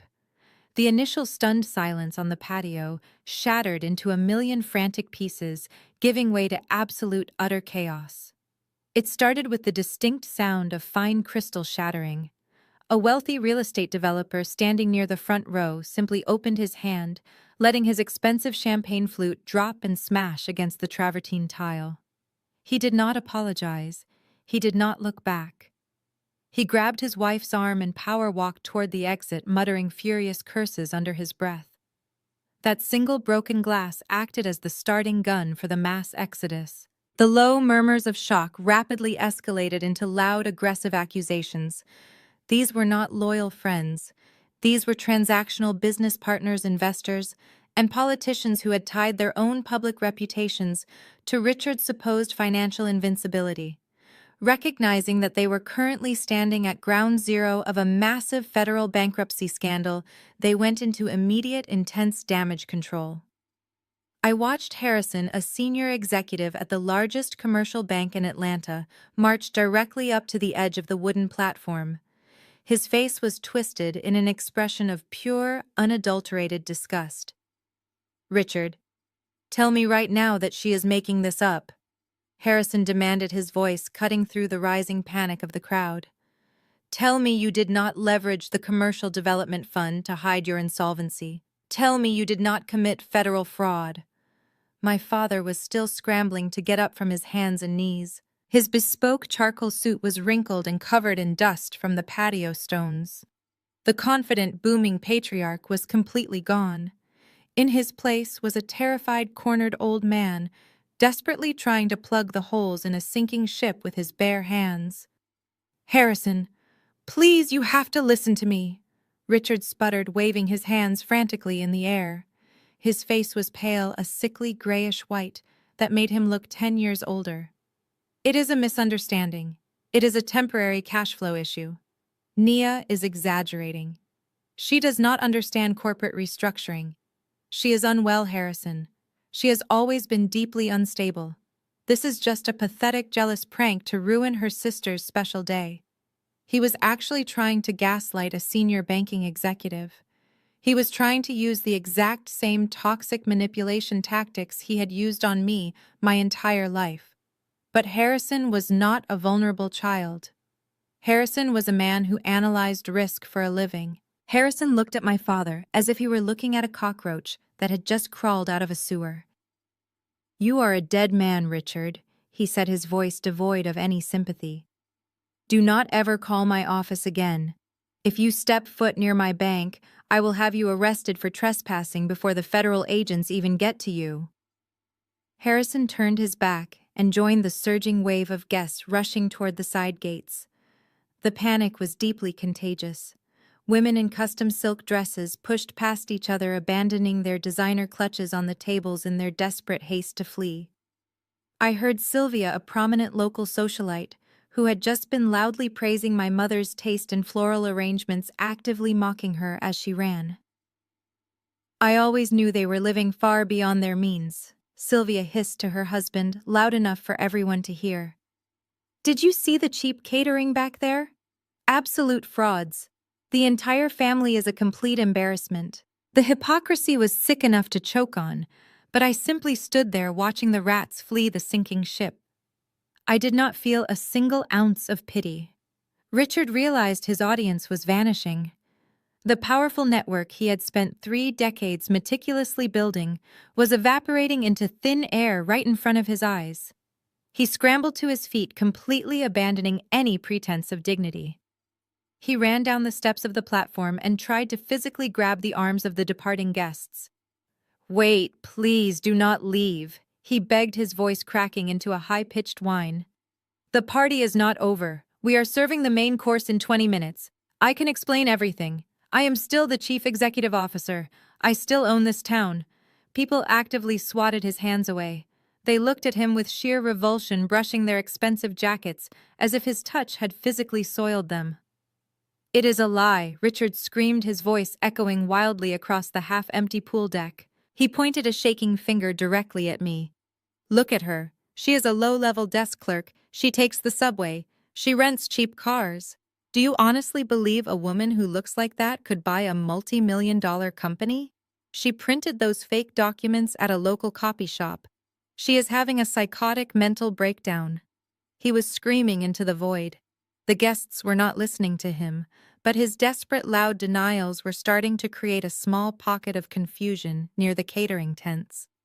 A few of the older board members paused, looking back and forth between the ranting patriarch and the calm, silent woman standing next to the towering corporate attorney. Mr. Crawford did not tolerate confusion. He operated on absolute, undeniable facts. Without waiting for a command from me, Mr. Crawford unbuttoned his suit jacket and calmly walked over to the massive outdoor audiovisual control booth situated next to the ice sculptures. My parents had rented a state-of-the-art 80-inch outdoor LED screen, intending to use it to play a heavily edited, touching video montage of Jasmine's fake academic achievements. The screen was currently displaying a paused image of Jasmine smiling brightly in a graduation cap. Mr. Crawford bypassed the terrified teenage audiovisual technician who was cowering behind the soundboard. He reached into his leather briefcase, pulled out a secure encrypted corporate tablet, and plugged it directly into the main projection feed. The massive LED screen flickered violently for a fraction of a second. The image of the smiling golden child vanished completely. In its place, illuminated in blinding high-definition resolution, was the first page of the federal Chapter 11 bankruptcy filing. The document was 50 feet wide. There was absolutely nowhere to look to escape it. Every single word was blown up to massive proportions. The heavy black text outlined the catastrophic debt of my father's communications company. The bright blue official stamp of the federal court sat perfectly in the top right corner. The watermark of the United States Treasury Department was embedded deeply into the digital parchment. But Mr. Crawford was a master of theatrical execution. He did not just show them the bankruptcy. He tapped the screen of his tablet, swiping to the next document in the legal sequence. The screen shifted, displaying the official notice of asset forfeiture. It listed the $17 million Buckhead estate, the private corporate jets, the secondary vacation homes, and the entire fleet of company vehicles. Right below that list, highlighted in bright, undeniable yellow digital marker, was the name of the purchasing entity, Vanguard Holdings, LLC. He swiped one more time. The final document appeared on the massive glowing screen. It was the Master Articles of Incorporation for Vanguard Holdings. It showed the official state registry, the corporate tax identification numbers, and the single absolute controlling signature at the very bottom of the page. It was my signature, my full legal name printed in bold black ink, listing me as the sole owner-founder and chief executive officer of the very firm that now owned every single thing my father had ever touched. The visual proof was absolute and devastating. There was no copying shop in the world that could forge federal watermarks and registered treasury seals on a massive high-definition display. The last remaining shred of Richard's desperate lie was completely incinerated by the glowing pixels on that screen. The few board members who had paused to listen to Richard's frantic excuses took one look at the massive projection and immediately broke into a panicked sprint toward the front gates. The valet stand turned into an absolute war zone with wealthy elites shouting and shoving each other out of the way to get their keys and escape the radioactive fallout of the estate. My father stopped screaming. He slowly turned his head, looking up at the towering LED screen. His mouth hung open. The color drained from his face so completely, I thought he might actually suffer a cardiac event right there on the travertine tile. The undeniable mathematical reality of his absolute failure was staring down at him 50 feet wide and bright as the sun. He dropped to his knees, his expensive trousers soaking up the spilled champagne on the stone. But it was my mother Brenda who provided the final heartbreaking soundtrack to the collapse of their fake empire. Brenda had been sitting slumped in a patio chair, paralyzed by the sheer shock of the situation. When the massive screen lit up, she slowly raised her head. She read the words, "Asset forfeiture." She saw the address of the mansion she had decorated with such arrogant pride listed as a seized property. She saw my signature at the bottom of the controlling document confirming that the daughter she had emotionally abused and hidden away like a dirty secret was now her absolute landlord. The reality finally violently punctured her bubble of delusion. Brenda let out a shriek. It was not a normal scream. It was a visceral, blood-curdling howl that tore from the very bottom of her lungs. It was the agonizing, desperate sound of a woman who had built her entire identity, her entire sense of self-worth, on the fragile illusion of wealth and social superiority. Without her country club memberships, without her designer clothes and her massive gated mansion, she was absolutely nothing. She was just an empty hollow shell, and the universe had just held up a giant mirror to show her the truth. She threw her hands up, gripping her perfectly styled hair and pulling at the expensive strands until her flawless helmet of perfection was a wild, tangled mess.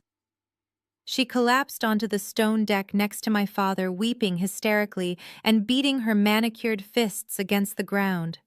She screamed about her friends, she screamed about her reputation, she screamed that her life was completely over. She did not cry for her husband. She did not cry for her daughters. She cried exclusively for the loss of her superficial status. I stood completely still, watching the two of them break down on the patio floor beneath the glowing evidence of their own destruction. The chaotic noise of the fleeing guests faded into the background, replaced entirely by the pathetic sobbing of the people who had spent my entire life trying to make me feel small. They were finally exactly where they belonged. As my mother continued to sob uncontrollably on the patio floor, the last few stragglers of the Atlanta elite finally hurried out of the wrought iron gates. The catering staff had completely vanished, abandoning their stations and leaving trays of expensive hors d'oeuvres to spoil in the heavy afternoon heat. The only light remaining on the pool deck came from the massive LED screen, still projecting the undeniable proof of my absolute ownership over their entire lives. I stood there observing the wreckage with cold detachment. But the destruction of my parents was only the first act of this particular tragedy. The real rot in this family ran much deeper, and it was about to expose itself in the most spectacular way possible. A sudden sharp scraping sound drew my attention toward the melting ice sculptures. Jamal slowly stepped out from his hiding place. His flashy velvet blazer, which he had worn with such overwhelming arrogance just an hour ago, now hung on his frame like a cheap costume. The heavy diamond-encrusted watch on his wrist, the very watch I secretly owned, suddenly looked like a pair of handcuffs. He stared up at the towering digital bankruptcy documents, his mouth hanging open in slack-jawed horror. You could practically see the gears grinding inside his incredibly shallow mind as he rapidly connected the dots. Jamal was a man who had built his entire identity on the illusion of his proximity to wealth. He had married Jasmine not because he loved her sharp intellect or her supposed ambition, but because she was the golden ticket to an endless supply of Richard's money. He had tolerated my parents' condescension and played the role of the dutiful son-in-law exclusively for the massive payout he believed was coming his way. He was banking on the inheritance. He was banking on the $17 million estate. Most importantly, he was desperately banking on a massive cash infusion to bail him out of his own suffocating personal debt. He slowly turned his head away from the screen and looked at Jasmine. Jasmine was still standing frozen near the abandoned leather binder, her custom white silk designer dress looking stark and out of place amidst the absolute ruin of her graduation party. Her eyes were red and swollen, her perfect blonde highlights plastered to her sweaty forehead. She looked at Jamal, seeking comfort, seeking the strong, supportive husband she loved to brag about to her high society friends. Jamal, tell them, Jasmine pleaded, her voice trembling with desperate, fragile hope. Tell them this is a mistake. We are going to be fine. My law firm will advance me my salary. We can fix this. Jamal did not walk over to comfort his distressed wife. He did not pull her into his arms or offer a single word of reassurance. Instead, his face twisted into a mask of pure unadulterated revulsion. He looked at her as if she had just handed him a bag of garbage. Your salary. Jamal repeated, his voice a harsh, mocking bark that echoed across the empty patio. Your salary at the law firm. Your daddy just admitted he had to bribe you into. Are you completely out of your mind, Jasmine? He closed the distance between them, but his posture was deeply aggressive. He pointed a shaking finger directly at her face, entirely abandoning the polished gentleman persona he had maintained for the last 2 years. You have absolutely nothing, Jamal shouted, the veins in his neck bulging against his tight collar. Your father is a bankrupt fraud. Your mother is sitting on the ground, crying over a house she does not even own. And you are nothing but a fake lawyer with hundreds of thousands of dollars in student loan debt that your daddy did not actually pay off. Jasmine physically recoiled, taking a step back as if he had just struck her across the face. Jamal? What are you saying? She whispered, her voice breaking. You are my husband. We are a team. We are going to get through this together. A team? Jamal scoffed, letting out a cruel, humorless laugh. We were never a team, Jasmine. We were a business arrangement. And you just went entirely bankrupt. The absolute silence that followed his declaration was deafening. The ugly transactional truth of their marriage, the reality that everyone in the family had always secretly known but politely ignored, was finally dragged out into the harsh daylight. Jamal did not love her.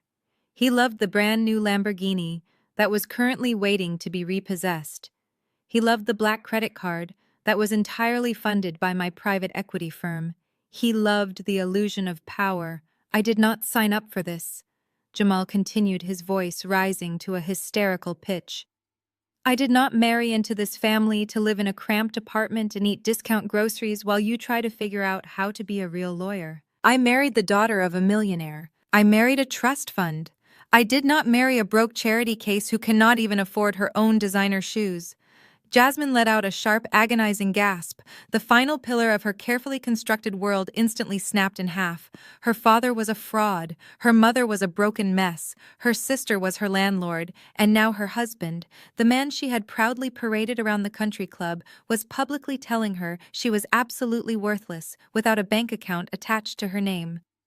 Please, Jasmine begged, tears finally spilling over her eyelashes and ruining her expensive makeup. Please, Jamal, do not do this right now. Do not leave me. I love you. We can start over. She reached out and grabbed the lapels of his velvet blazer, her knuckles turning white as she clung to him like a drowning woman. Jamal looked down at her hands with absolute disgust. He reached up and violently shoved her away. Jasmine stumbled backward, her high heels catching on the edge of a travertine tile. She lost her balance and crashed hard onto the patio floor, scraping her knees and tearing the delicate white silk of her custom dress. She sat there completely stunned, looking up at the man who had just thrown her away like a piece of expired meat. Get your hands off me, Jamal hissed, smoothing his ruined blazer. You are a complete liability. I am not going down with this sinking ship. I have my own image to protect. I have my own career to think about. I watched from the wooden platform, feeling a cold, dark wave of amusement wash over me. His career. He honestly believed he still had a career. He was entirely oblivious to the fact that his supposed executive position at my father's company vanished the second the bankruptcy paperwork was filed. He had absolutely no idea that the massive debt hanging over his penthouse and his diamond watch was currently sitting in a portfolio on my desk in Manhattan. He thought he was escaping the burning building when in reality, he was just running directly into a furnace. "I am calling my attorney first thing tomorrow morning," Jamal announced loudly, looking down at Jasmine as she wept on the stone floor. "I am filing for divorce. I want my name completely separated from this fraudulent family.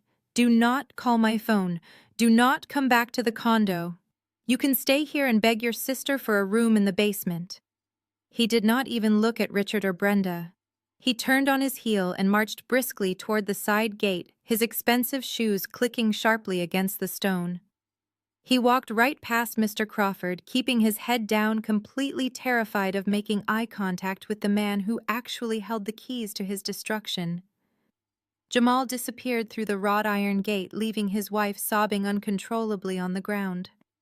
Jasmine broke down entirely. The arrogant golden child, the woman who had spent her entire life stepping on my neck to elevate herself, was reduced to a hysterical, hyperventilating mess.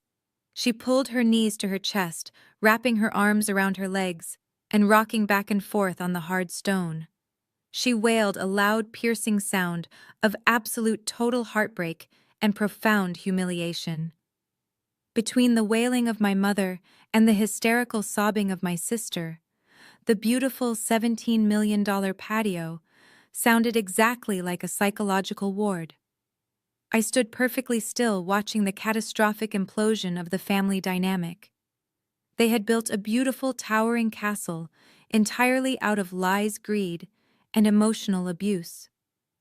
It only took one single envelope, one undeniable dose of the truth to vaporize the entire structure. The loyalty they claimed to have for one another was completely conditional. The moment the money evaporated, their love instantly turned into vicious survival instinct. I looked down at Jasmine, weeping over the husband who had just exposed his absolute hatred for her. I looked at Richard kneeling in the dirt, completely broken and stripped of his massive ego. I looked at Brenda pulling her own hair and mourning her lost social status. There was no physical violence. There was no screaming match from my end. I simply handed them the mirror, and they completely destroyed themselves. I took a slow, deliberate step down from the wooden platform, my heels echoing heavily in the sudden quiet of the abandoned party. The sprawling travertine patio, which just an hour ago was filled with 200 laughing socialites, was now a massive graveyard of broken crystal glasses and overturned silver trays. The live jazz quartet had fled, leaving behind a single brass trumpet resting on a chair. The entire illusion of my parents' perfect, wealthy life lay shattered across the ground. As my foot touched the stone tile, my mother suddenly scrambled toward me. She crawled across the patio floor, her expensive pink designer suit completely ruined by the spilled champagne and the dirt. She reached out with trembling, manicured hands and clamped her fingers tightly around my wrist. "Nia, please," she sobbed, her face completely streaked with dark mascara and heavy foundation. "Nia, my sweet, beautiful firstborn. You cannot do this to us. You cannot throw your own family out onto the street. We are your blood. I am your mother. Please have mercy on us." I looked down at the hands gripping my arm. It was the exact same grip she had used earlier this afternoon when she dragged me into the catering pantry to hide me from her wealthy guests. But there was no aggressive pinching this time. Her grip was weak, desperate, and completely pathetic. She was looking up at me with wide, terrified eyes, trying to summon a maternal bond that had never actually existed between us. I did not shout at her. I did not kick her away. I simply reached down and deliberately peeled her fingers off my skin one by one. I stepped back, creating a physical boundary between us that mirrored the emotional wall I had built decades ago. "Do not call me your sweet firstborn, Brenda," I said, my voice completely devoid of any warmth or sympathy. "Your sweet firstborn died a very long time ago. The woman standing in front of you is simply the landlord collecting on a bad debt." She let out a loud, ragged gasp, pressing her hands to her chest, as if I had physically struck her. But Nia, she wailed, we have nowhere else to go. All of our money is tied up in your father's company. The bank accounts are frozen. If you take this house, we will be homeless. You have so much money now. You own a massive company. You can afford to let us stay. We will be quiet. We will respect you.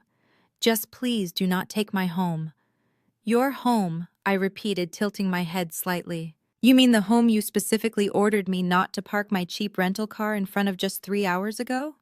You mean the home where you forced me to walk through the catering entrance because my presence would ruin your aesthetic? You mean the home where you ordered me to take off my own diamond necklace because you assumed I was too poor and too pathetic to own anything of actual value? Brenda flinched at every single word, shrinking back against the stone tile. She opened her mouth to offer an excuse to spin another web of toxic manipulation, but I cut her off instantly. You did not want me mingling near the front of the house, Brenda, I reminded her, my voice dropping into a cold, lethal whisper. You told me to stay in the shadows so I would not humiliate Jasmine on her big day. Well, I am stepping out of the shadows now, and I am telling you that your time in my house has officially expired.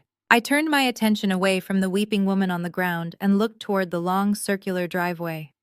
The 4 black tactical SUVs were still idling near the front gates. I raised my right hand and gave a single sharp nod to the massive security operative standing near the lead vehicle. The operative immediately spoke into his wrist microphone. Within seconds, all 4 doors of every single SUV opened simultaneously. A dozen highly trained private security guards dressed in matching black tactical suits stepped out onto the crushed gravel. They moved with terrifying military precision, jogging in a synchronized formation toward the pool deck. They bypassed the repossessed Lamborghini and instantly spread out, forming a solid, impenetrable wall of black uniforms around my parents and my sister. Richard, who was still kneeling near the wooden platform, looked up at the armed guards with absolute hollow defeat. He did not even try to stand up. The booming patriarch, the man who loved to terrorize his employees and bully his eldest daughter, was entirely broken. Jasmine stopped her hysterical wailing, pulling her torn white silk dress tight around her shoulders and staring at the security team in sheer, unadulterated panic. She looked exactly like a frightened child who had just broken an expensive vase and realized nobody was going to save her from the consequences. Mr. Crawford stepped forward, holding a silver pocket watch in his hand. He clicked the heavy metal casing open and looked down at the dial. It is currently 4 o'clock in the afternoon, Mr. Crawford announced, his booming baritone voice echoing off the limestone walls of the mansion. By the authority of the Federal Bankruptcy Court and the sole property owner standing before you, you are officially trespassing on private property. I stepped up next to my attorney, looking directly at the 3 people who had made my entire life a living hell. You have exactly 1 hour, I commanded, projecting my voice so it carried over the soft splashing of the pool water. You have 60 minutes to go up to your massive custom bedrooms and pack exactly 1 suitcase each. You may take your personal clothing and your basic toiletries. You will not touch the expensive imported artwork. You will not take the silver cutlery. You will not attempt to pack any of the luxury jewelry or the designer watches because those items were financed by my company and they are officially seized assets. Jasmine let out a sharp cry of absolute outrage. 1 suitcase, she shrieked, her voice cracking wildly. My designer shoe collection alone fills an entire room. I cannot fit my life into 1 suitcase. You cannot do this to me. I just graduated from Harvard. I am a lawyer. It is completely illegal for you to steal my things. I looked at my sobbing sister, feeling absolutely nothing but a deep, profound sense of closure. I suggest you pack comfortable walking shoes, Jasmine, I advised her coldly, because the Lamborghini is getting towed and your husband just took the only other car you had access to. You are going to be walking a very long way to find a bus stop.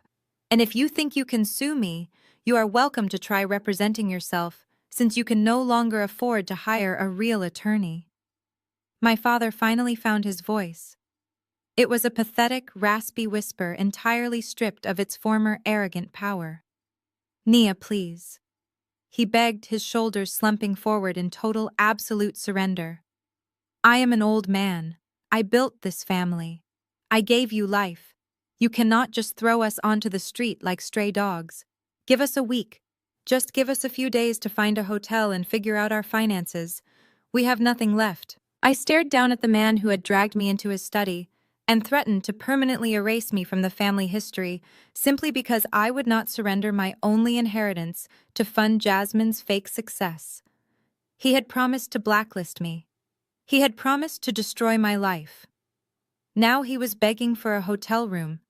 When you threatened to throw me out of this house 2 hours ago, Richard, I replied, my voice as hard and unforgiving as a diamond, you did not offer me a week to pack. You told me you would have your guards drag me out by my hair. Consider this 1 hour deadline an act of profound, extreme generosity. I turned to the lead security operative standing at attention. Escort them inside, I ordered. Follow them into every single room. Watch their hands. If they attempt to take anything that belongs to Vanguard Holdings, you are authorized to physically remove it from their possession. At exactly 5 o'clock, you will escort them out of the front gates and you will lock the perimeter. Yes, Mom, the operative replied sharply.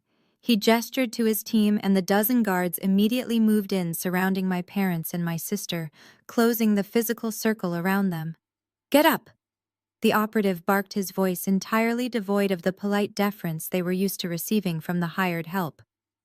Your hour starts right now. Move. It was the most humiliating, degrading moment of their entire lives. The powerful Richard, the elegant Brenda, and the golden child Jasmine were forcefully pulled to their feet by private security guards. They were marched across the expensive travertine patio like common criminals being escorted to a prison cell. They stumbled and tripped over the broken champagne glasses, leaving a trail of tears and ruined designer clothing behind them. My mother looked back at me one last time before she was pushed through the sliding glass doors into the main house. Her face was a twisted mask of absolute pure hatred and profound, terrifying realization. She finally understood that the dumb one, the invisible ghost sister she had always despised, had completely, entirely won the war. I stood on the patio and watched the glass doors slide shut behind them. The heavy, suffocating weight that had been pressing down on my chest for 35 years completely lifted, evaporating into the hot Georgia air. The toxic atmosphere of the Buckhead estate suddenly felt incredibly crisp and clean.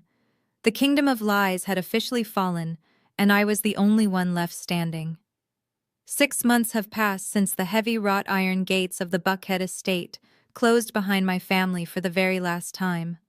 The turning of the seasons brought a crisp, cool breeze to Atlanta, sweeping away the suffocating humidity of that unforgettable graduation party. It also swept away the final lingering remnants of my father's fraudulent empire. The federal bankruptcy courts are incredibly thorough machines. Once the initial filings were exposed, there was absolutely no hiding from the avalanche of forensic accountants and federal auditors. Richard was stripped of everything. The man who used to terrorize boardrooms and humiliate me in front of hundreds of people is now 60 years old and working a mid-level desk job at a regional logistics company. He spends his days sitting in a gray fabric cubicle answering phone calls from angry shipping vendors. He drives a 10-year-old used sedan with a rattling transmission and a faded paint job. Every Friday, a massive percentage of his modest paycheck is automatically garnished by the Internal Revenue Service to pay off the staggering fines he accumulated through years of tax evasion and corporate embezzlement. The country club where he used to hold court permanently revoked his membership. The wealthy friends who drank his expensive scotch do not even acknowledge him if they happen to pass him on the street. My mother Brenda lives with him in a small, rented duplex on the outskirts of the city. Her life of luxury, her catered parties, and her perfectly manicured social standing have entirely evaporated. I was told by my legal team that she spends most of her time sitting in her tiny living room, watching daytime television, and waiting for her phone to ring. It never does. The high society women she spent decades desperately trying to impress erased her number the very same afternoon she was escorted off my patio. Jamal discovered very quickly that filing for a hasty divorce does not magically sever your ties to federal crimes. When he arrogantly strutted out of the estate that day, he honestly believed he had successfully escaped the blast radius.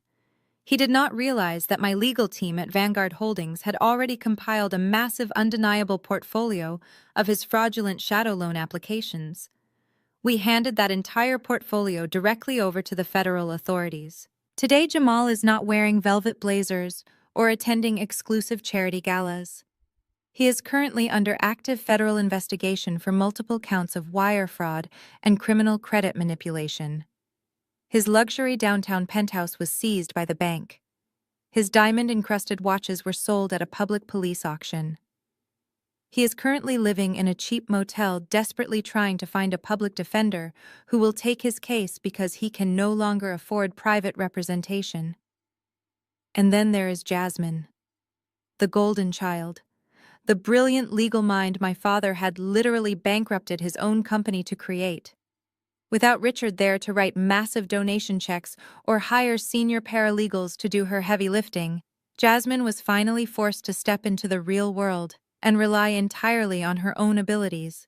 It was an absolute disaster. The prestigious corporate law firm that hired her quickly realized she was completely incompetent. She could not draft basic legal briefs. She routinely missed critical filing deadlines, and she crumbled under the slightest bit of professional pressure. They fired her for gross incompetence exactly 3 months into her employment. Because she had no savings and a mountain of student debt, she could no longer hide from Jasmine was forced to move out of her upscale neighborhood. She is currently living in a cramped, noisy one-bedroom apartment positioned directly next to a major interstate highway. She takes the public bus to interview for entry-level administrative jobs. The designer silk dresses and the custom high heels have been replaced by cheap, practical clothing. The brutal reality of ordinary life finally caught up to the princess who thought she was untouchable. When Mr. Crawford delivered this final status report to my office in Manhattan, I sat at my massive glass desk and looked out over the city skyline. I waited for the rush of vindictive triumph. I waited to feel a petty sense of malicious joy over their absolute ruin. But that feeling never arrived. Instead, I closed the file and felt a deep, profound wave of quiet relief wash over my entire soul. I did not gloat. I did not celebrate their misery. I simply recognized that the heavy, toxic cycle of abuse, manipulation, and conditional love was finally permanently broken. The ghost of the scapegoat daughter, the insecure little girl who just wanted her parents to be proud of her, was finally laid to rest. I did not need to destroy them out of anger. They destroyed themselves because their entire foundation was built on arrogant lies. I was simply the one who handed them the mirror. This morning, I woke up early as the first golden rays of sunlight began to spill across the tops of the Georgia pine trees. I walked out onto the expansive second-floor balcony of the master suite, holding a warm ceramic mug of freshly brewed dark roast coffee. I leaned against the smooth stone railing and took a deep breath of the crisp morning air. The estate looks completely different now. In the 6 months since I took full possession of the property, I ordered a massive, comprehensive renovation. I completely erased the pretentious, suffocating memory of my parents. The cold, intimidating limestone columns and the dark, heavy cherrywood panels were all completely torn out.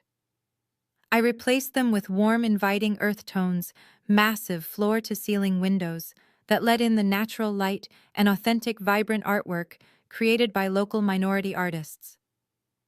The house no longer feels like a sterile museum designed to intimidate guests. It finally feels like a home. It breathes with life and genuine warmth. I looked down at the sprawling travertine patio, where the ultimate confrontation had taken place.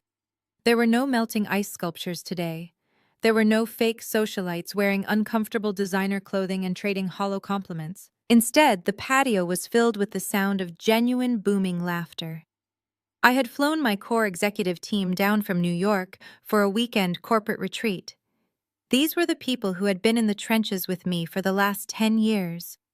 Down by the pool, my senior financial analyst was playfully arguing about sports statistics with the brilliant woman who runs our international acquisitions department. Sitting at a massive rustic wooden dining table under the shade of the imported palm tree was Mr. Crawford. He was not wearing his terrifying bespoke charcoal suit or carrying a red sealed envelope.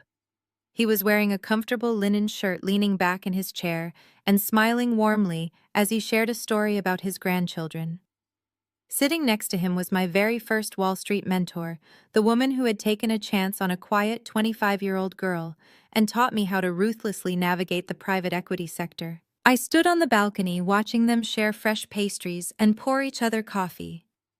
A profound realization settled into my heart, anchoring me completely to this beautiful new reality. For 35 years, my parents had weaponized the concept of family against me. They used the idea of blood relation as a heavy chain to keep me bound to their abuse. They demanded absolute loyalty while offering absolutely zero respect in return. They believed that simply sharing genetic material gave them the permanent right to diminish my worth and treat me like a stepping stone. But looking down at the brilliant, loyal, fiercely protective people gathered on my patio, I finally understood the absolute truth. Blood does not make you family. Blood is nothing more than a biological accident. True family is built entirely on a foundation of mutual respect. It is forged in the fires of unconditional support and unwavering loyalty. The people sitting at that table did not care about my last name. They did not care if I wore a custom silk dress or a cheap navy outfit. They saw my intelligence when my own father called me the dumb one. They celebrated my ambition when my mother told me to hide in the shadows. They stood shoulder to shoulder with me and helped me build an absolute empire from the ground up. They are my chosen family, and the love I have for them is infinitely stronger than any biological tie I ever shared with the people who used to live inside these walls. I took a slow sip of my coffee, the rich, dark flavor warming my chest. I listened to the sound of my friends laughing in the morning sun. The massive $17 million estate was beautiful, but the true wealth I possessed had absolutely nothing to do with the property value or the balance of my corporate accounts. My true wealth was the absolute peace I felt standing on this balcony, knowing I would never have to shrink myself to fit into someone else's narrow expectations ever again. I turned away from the railing, leaving the ghosts of the past completely behind me, and walked back inside to join the people who actually loved me. Stepping back out onto the patio and taking a seat at the head of the table surrounded by my chosen family, I realized something profound. My journey from the invisible ghost sister to the sole owner of the estate was never really about the money. It was never about the luxury cars, the square footage of the mansion, or the balance in my corporate accounts. It was entirely about reclaiming my own narrative from people who had stolen it from me the moment I was born. When you are chosen as the scapegoat in a toxic family dynamic, you are assigned a very specific and incredibly cruel role. You are meant to carry the heavy, suffocating weight of every failure, every insecurity, and every deeply rooted dysfunction that the golden child and the parents refuse to acknowledge. They actively project their darkness onto you so they can pretend to stand in the light. They work tirelessly to convince you that your voice does not matter, that your achievements are completely invisible, and that your only purpose is to serve as a convenient cautionary tale. For 35 years, I accepted that role because I mistakenly believed that enduring their cruelty was the only way to earn a tiny fraction of their love. But true love is not supposed to be a transaction funded by your own dignity. You do not owe your loyalty to people who consistently treat you like an expendable resource. Society aggressively conditions us to believe that family is an unbreakable sacred bond. We are constantly told to forgive, to forget to turn the other cheek, and to keep the peace at all absolute costs.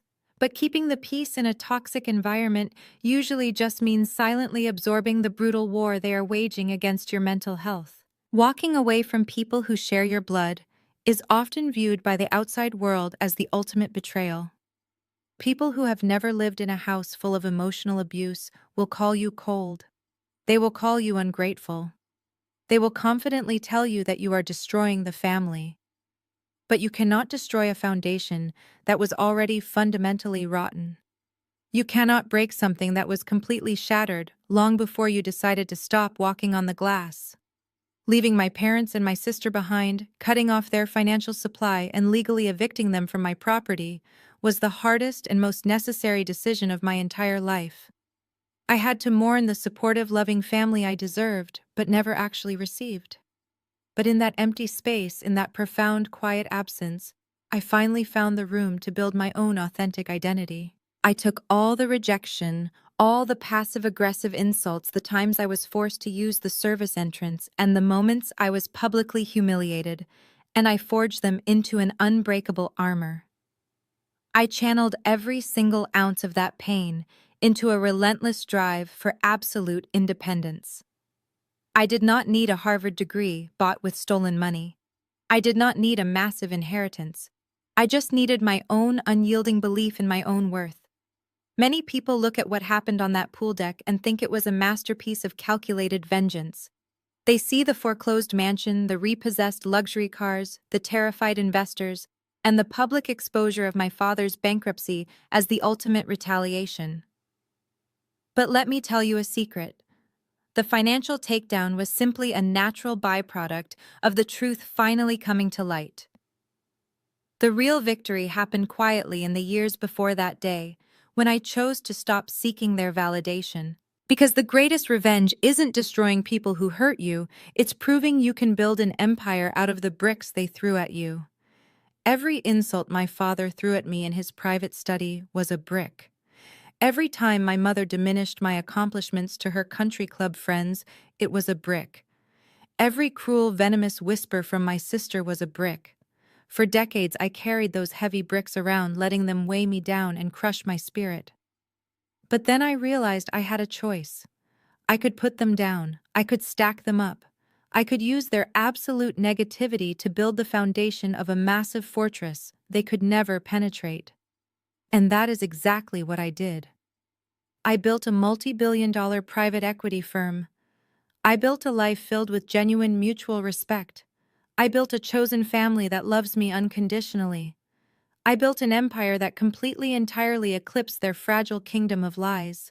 If you are listening to my voice right now, and you recognize the heavy, suffocating weight of being the family scapegoat, I want you to listen to me very carefully. You are not crazy. You are not overly sensitive. You are not the problem. The fact that you can clearly see the dysfunction means you are the one with the power to break the generational cycle. You do not have to wait for a dramatic moment at a graduation party to take your life back. You do not need to become a corporate billionaire to prove your immense value to the world. Your worth is already completely inherent. Your true power lies in your ability to establish ironclad boundaries. Your power lies in your absolute refusal to participate in their toxic psychological games for one more second. You have the fundamental right to protect your peace. You have the right to walk away from tables where respect is no longer being served. And you have the absolute right to completely redefine what the word family means to you. It takes a massive amount of courage to stand up to the people who have known you your entire life and say enough. But the profound, brilliant freedom waiting for you on the other side of that boundary is beautiful beyond description. I know I am not the only one who has had to navigate this incredibly difficult, painful path. Have you ever been the scapegoat in your family only to rise above their expectations? Tell me your story in the comments. Please like, subscribe, and share this with anyone who needs the courage to walk away from toxic family members. We heal by sharing our truths. We grow by realizing we are never isolated in our struggles. Do not let anyone ever convince you that you are destined to be the pathetic supporting character in someone else's grand illusion. Step out of the shadows, claim your space, build your empire. Thank you so much for listening to my journey today. Stay strong, stay brilliant, and never ever apologize for demanding the respect you absolutely deserve.